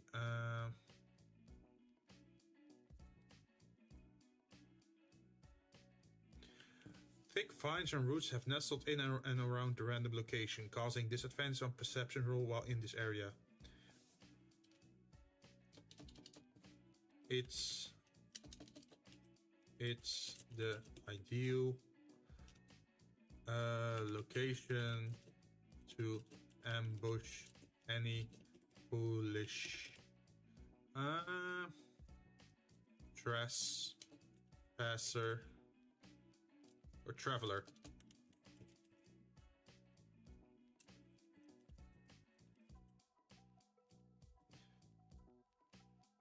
Yeah, let's keep it simple like that. It just gives disadvantage on perception rolls. Abandoned.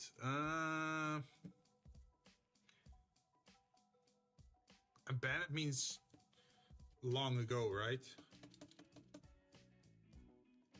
The area, no, the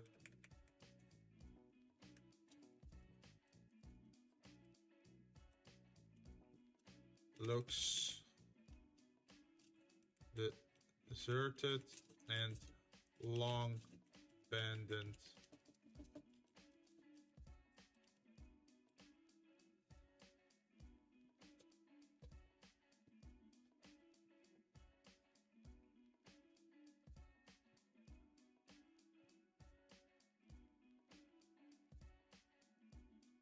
Let's see, what should we do with abandoned?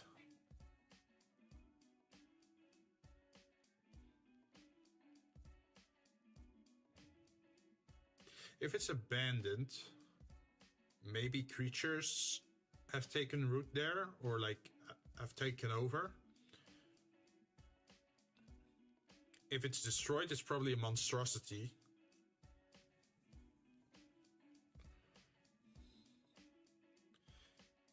Looks soon and long been. There.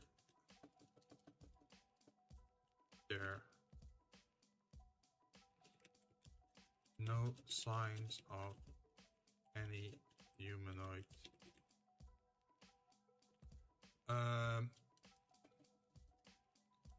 Any intelligent life. The random location looks deserted and long abandoned. I misspelled that. There seems no sign of intelligent life left.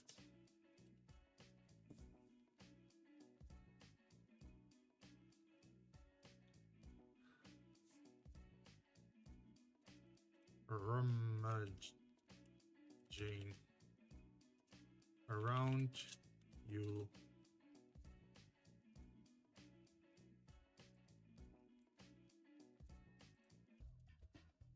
rummaging.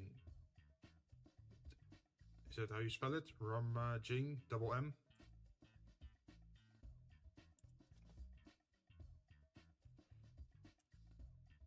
Scavenging. I think if searched,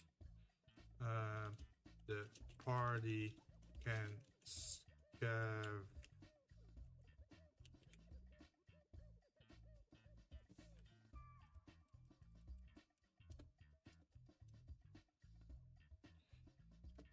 The party can scavenge.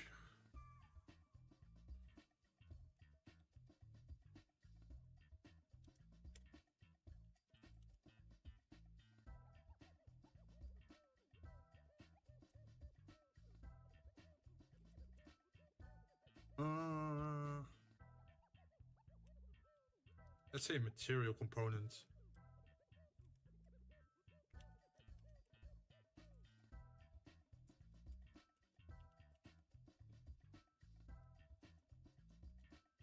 From the left over. No. The location looks deserted and long abandoned. There seems no sign of an intelligent life. No signs of any intelligent life left. If searched, the party can scavenge.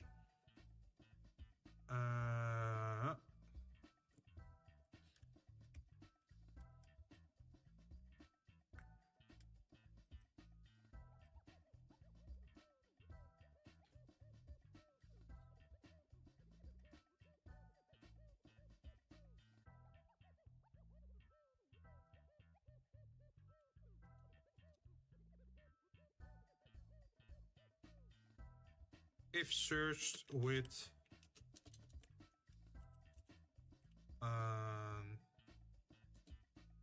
DC skill check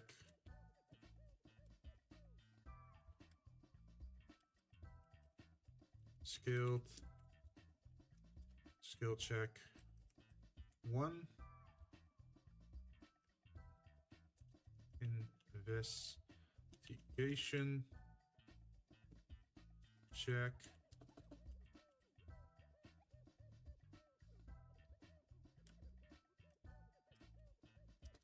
if successfully searching the area. If successfully searched, maybe. Yeah, if successfully searched the area. No, if successfully searching.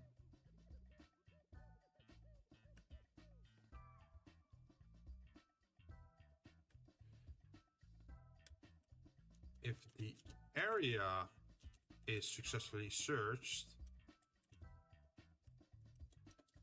with a DC skill check, investigation check, the party can scavenge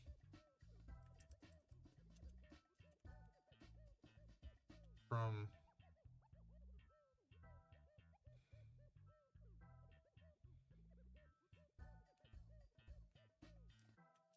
maybe should we do it like this? If successfully searched with a DC investigation check, the party can scavenge it from the area. So it's just a loot location, pretty much. You can find something nice. Destroyed.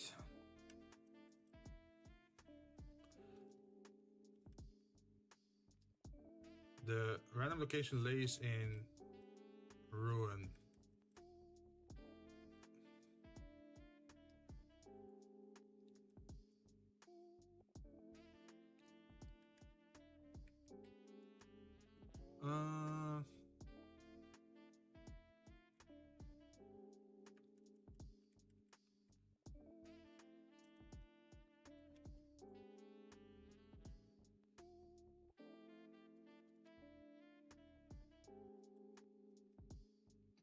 I just say fresh.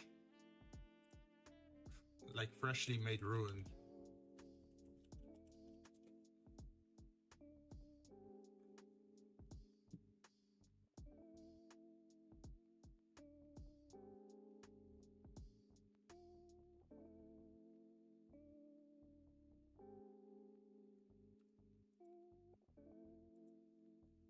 Lays in ruin.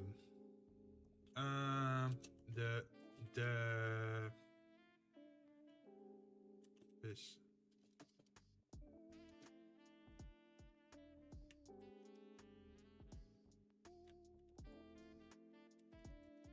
Must have happened recently.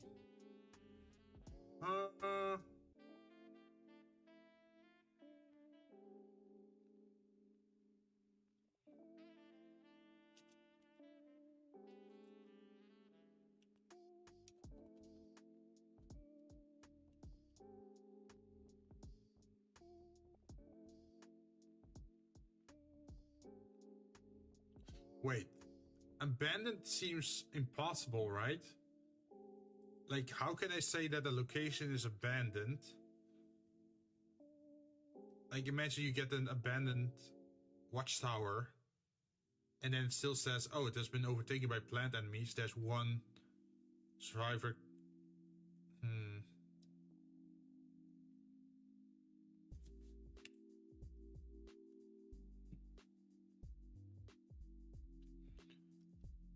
This is tough.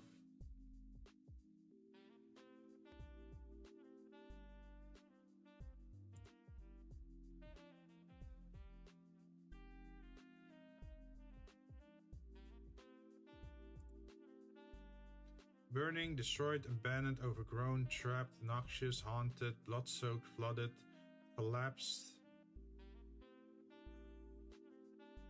Do you have anything more?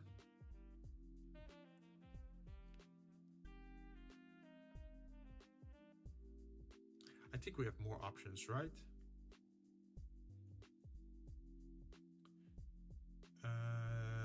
Location states. There we are.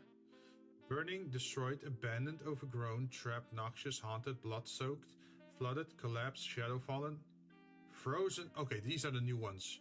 Frozen, ancient, mysterious, isolated, divine, mystical, ruined, and molten.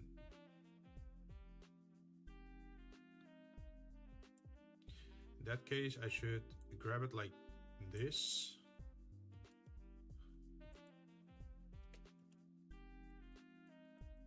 And then remove this.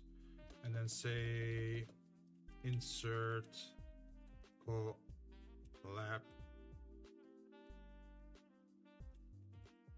text. And now we can just copy this and then add it below. Let's see what it was again. We had collapsed. No, frozen is the next one. So we say frozen, insert frozen text. And then there is, what was it, the one after frozen? Ancient.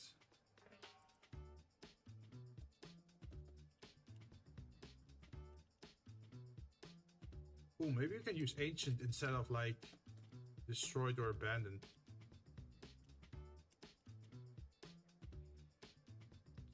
Ancient, mysterious.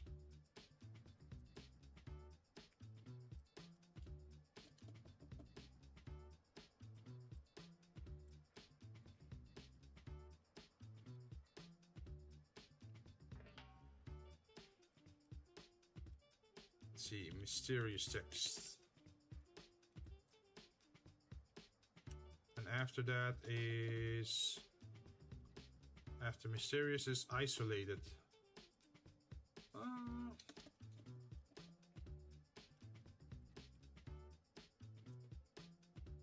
Isolated could maybe be weird, right? Divine.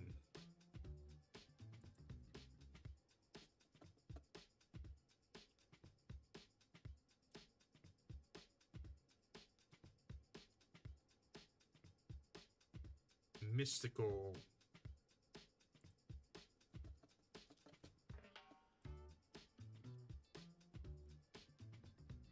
And then we do mystical over here as well, and divine, then isolated,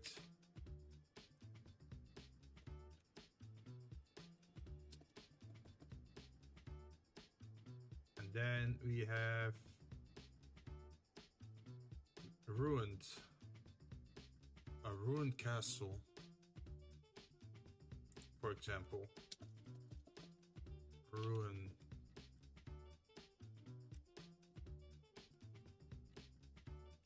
I mean, ruined makes more sense than abandoned, I guess. Molten is the last one.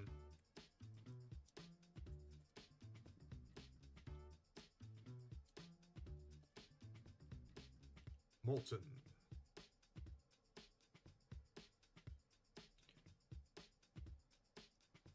So let's look up again. So we had abandoned.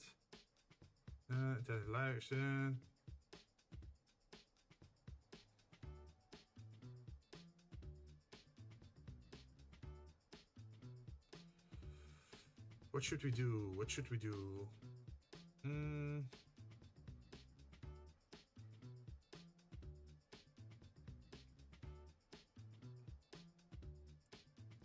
Abandoned definitely has to go.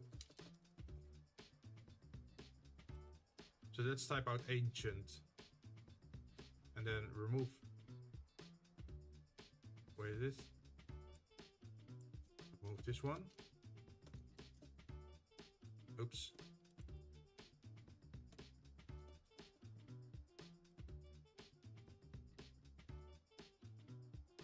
Okay, so we removed abandoned.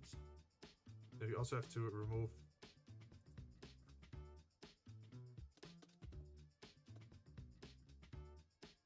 this over here.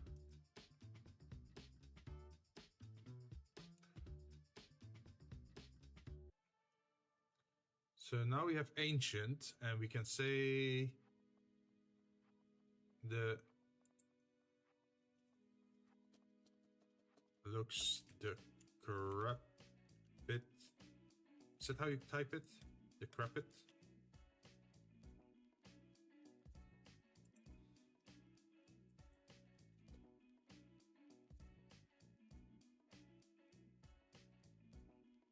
Worn out or ruined because of age or neglect. And long.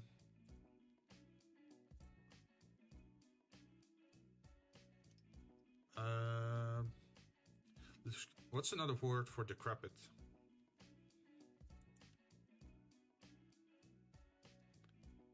Run down. Ooh. Looks decrepit and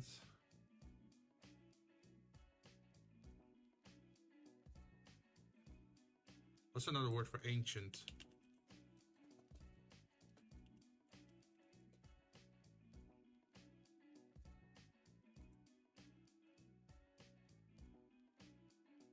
Time worn. I like that word.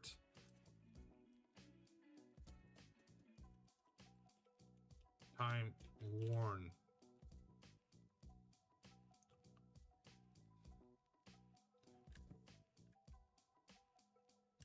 There's no sign of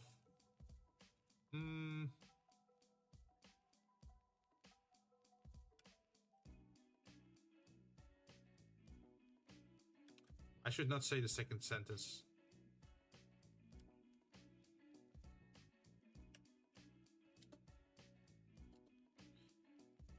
If successfully search with a investigation, they can search from the area.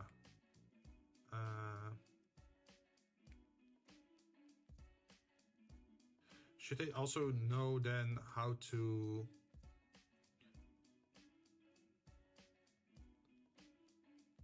like who built it? And if I search with a investigation, they can scavenge and with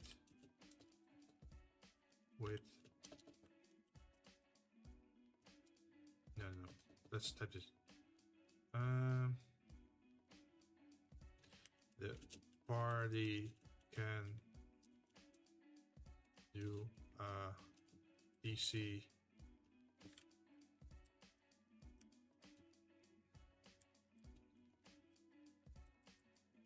skill check to deduce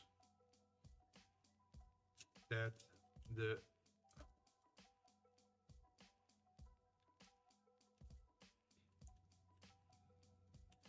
random race used to live here. So now it also says history, right? With a history check. Usually you don't really use that check that often, but now you can make it something cool. Like, oh, it's an ancient forest, and now you know that there used to be, I don't know, centaur here in the area.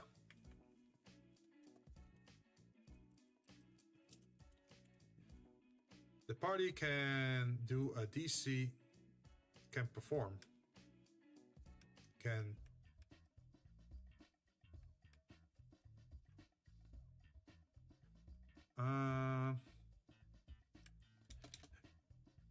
the party can succeed.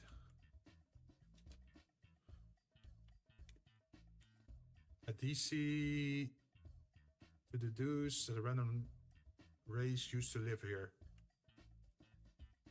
That sounds way better than what it used to be.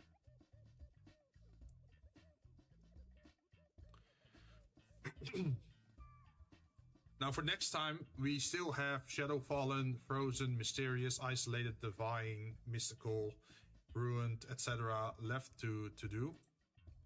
And also the specific locations of like mountain or castle or that sort of stuff. But hey, we already got one extra line of text here.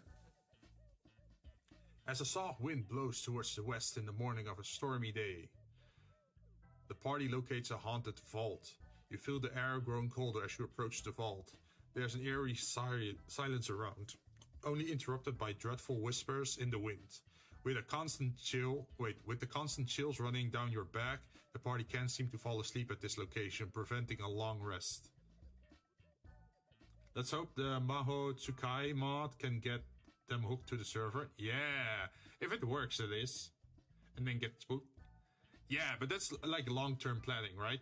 I don't think I can get a server running in like a very short time.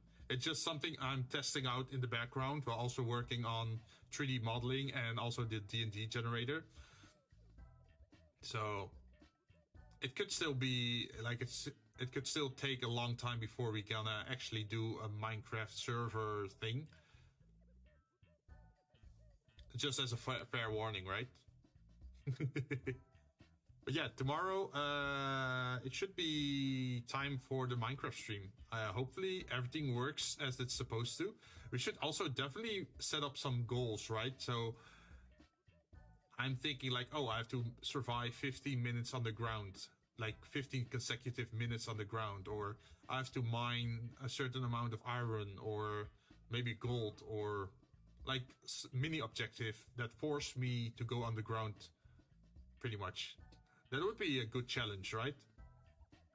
Because otherwise I can just stay the entire stream above ground. Which isn't the goal. Like, I think the idea is like, prepare your shit, get at least 1 diamond. Oh, yeah, that's a good one. So get at least 1 diamond and survive 15 minutes on the ground. So that forces me to go underground and also forces me to explore.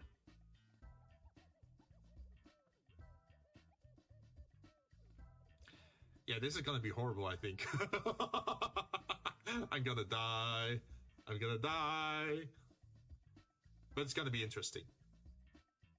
Anyway, I hope you like the idea of me making a D&D generator like this. Hopefully in the future we can keep adding lines of text to this to make it more interesting. Like what I want to do is like, we got the starting text, we got the location status text. Now you have to work out the actual location text, and then we have to work out the quest text. And after the quest text, there should be a twist text.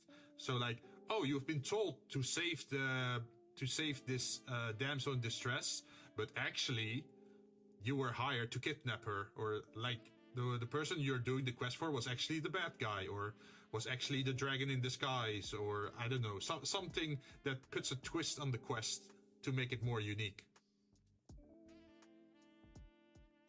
Also, don't climb back up using the rising up technique. Wait, what's the rising up technique?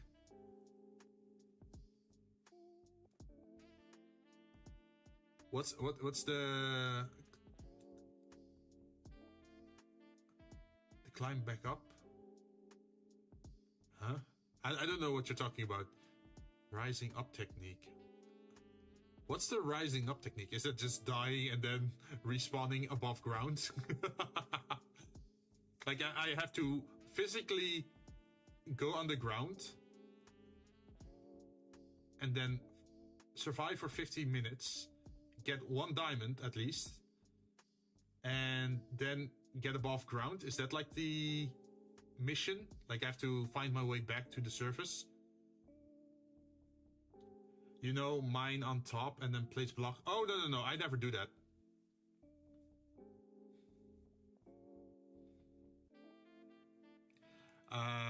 Because usually I feel like that's a waste of space, right? And you never know what's above you. Like if there's like gravel or sand and it falls on your head, you're pretty much dead at that point. I would never recommend you digging directly above or below you. Below you there's lava or like cave systems you can fall into, and above you also sounds pretty horrible.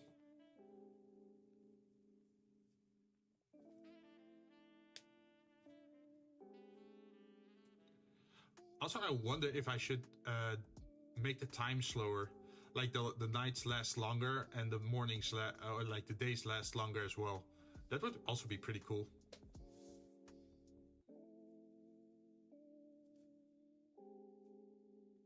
But yeah, that's it pretty much for this stream. Hope you guys enjoyed it.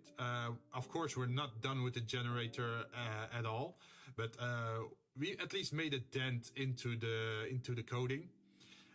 We still have to do a few more things, but I'm looking forward to it. Like hopefully this helps me make amazing D&D encounters in the future if we ever play a one-shot or a campaign or whatever. Right?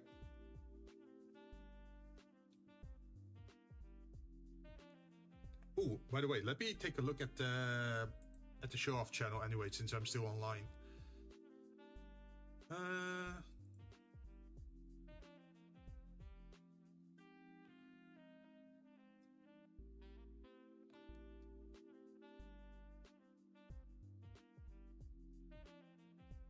Wait, what's happening?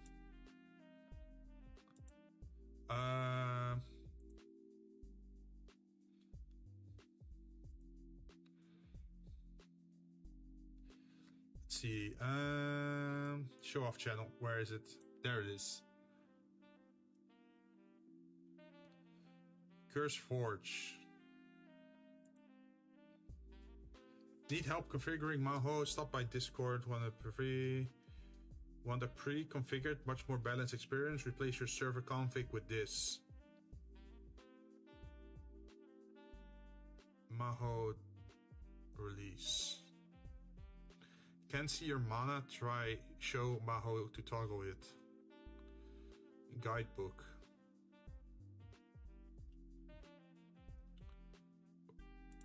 There's a video for it.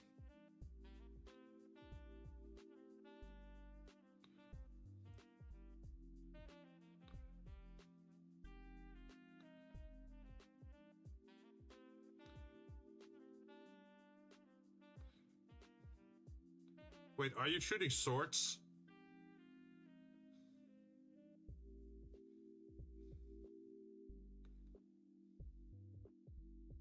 Oh, are those like temporary walls? Like physical obstacles? Wait, are you sacrificing pigs? Oh, you're teleporting out. Oh.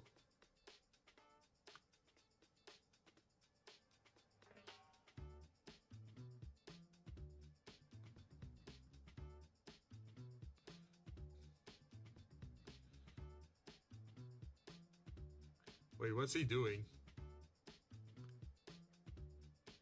Wait, you're flying? Wait, we can make this bigger.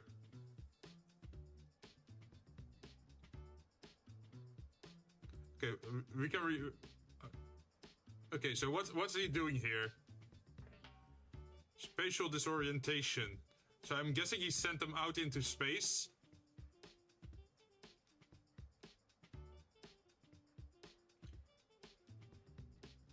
Did they cast explosion?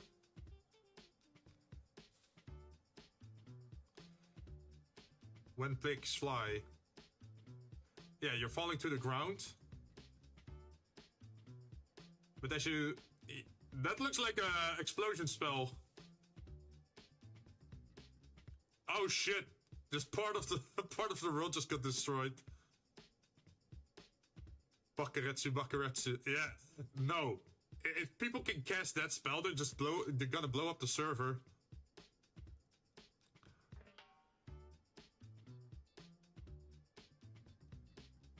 Yeah. You think I'm gonna add that to the game?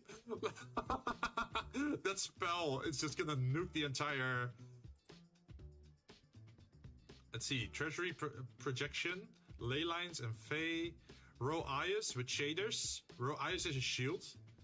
Cup of heaven, mana circuits with shaders, weapon projectiles, so you can turn your sword into a projectile. Okay. Spatial disorientation. Okay, this is pretty cool.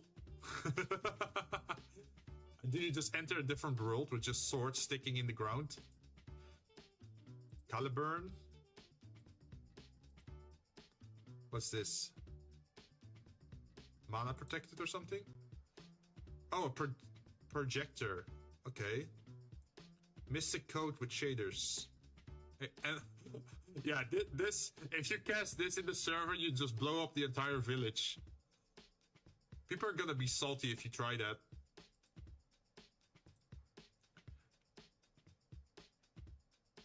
Jeez.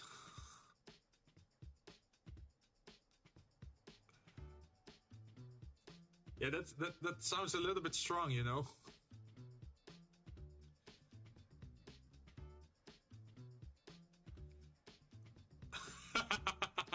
Okay, but I'll take another look at it, how it works, especially, or if you can disable certain spells, or how strong that explosion actually is, because that looked like it destroyed a lot on the world. Also, let me save my code a little bit. Control A, copy, and then copy it over to my locally saved file for JavaScript, and then file, save, and then what I can do locally is run that file, and DND, where is it? DND, encounter generator.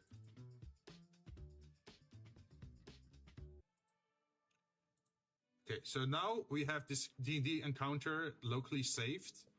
We can say like, oh, we want, what is it? Level 4, party size 4. We want a medium encounter, generate encounter. And then you can see this. Ooh, maybe we should add like a modifier to the encounter difficulty as well. So if it's easy, you do 1 damage. If you, what is it? Do medium, it's 2 damage. And depending on like how high it goes, it gets harder and harder. As a soft wind blows towards the south in the afternoon of a misty day, the party spots a burning mining camp.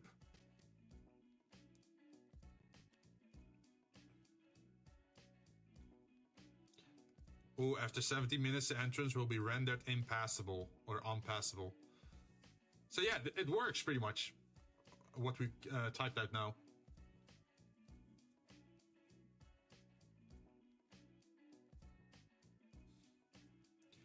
But yeah, that's pretty much it. Hopefully we can keep working on this generator and then make some very cool looking stuff. But for today I'm out. Tomorrow it's Minecraft time. Look forward to that. I'm not sure what to experience tomorrow, but I hope for the best. But see you guys then, or otherwise on any of the other days that I'm streaming. This Saturday we're also gonna have another collab playing Vermintide 2 with Mew, Yuki, and John. So if you're interested in that, check back then. But for today, I am out. Thank you very much for watching, and see you guys next time. Bye bye.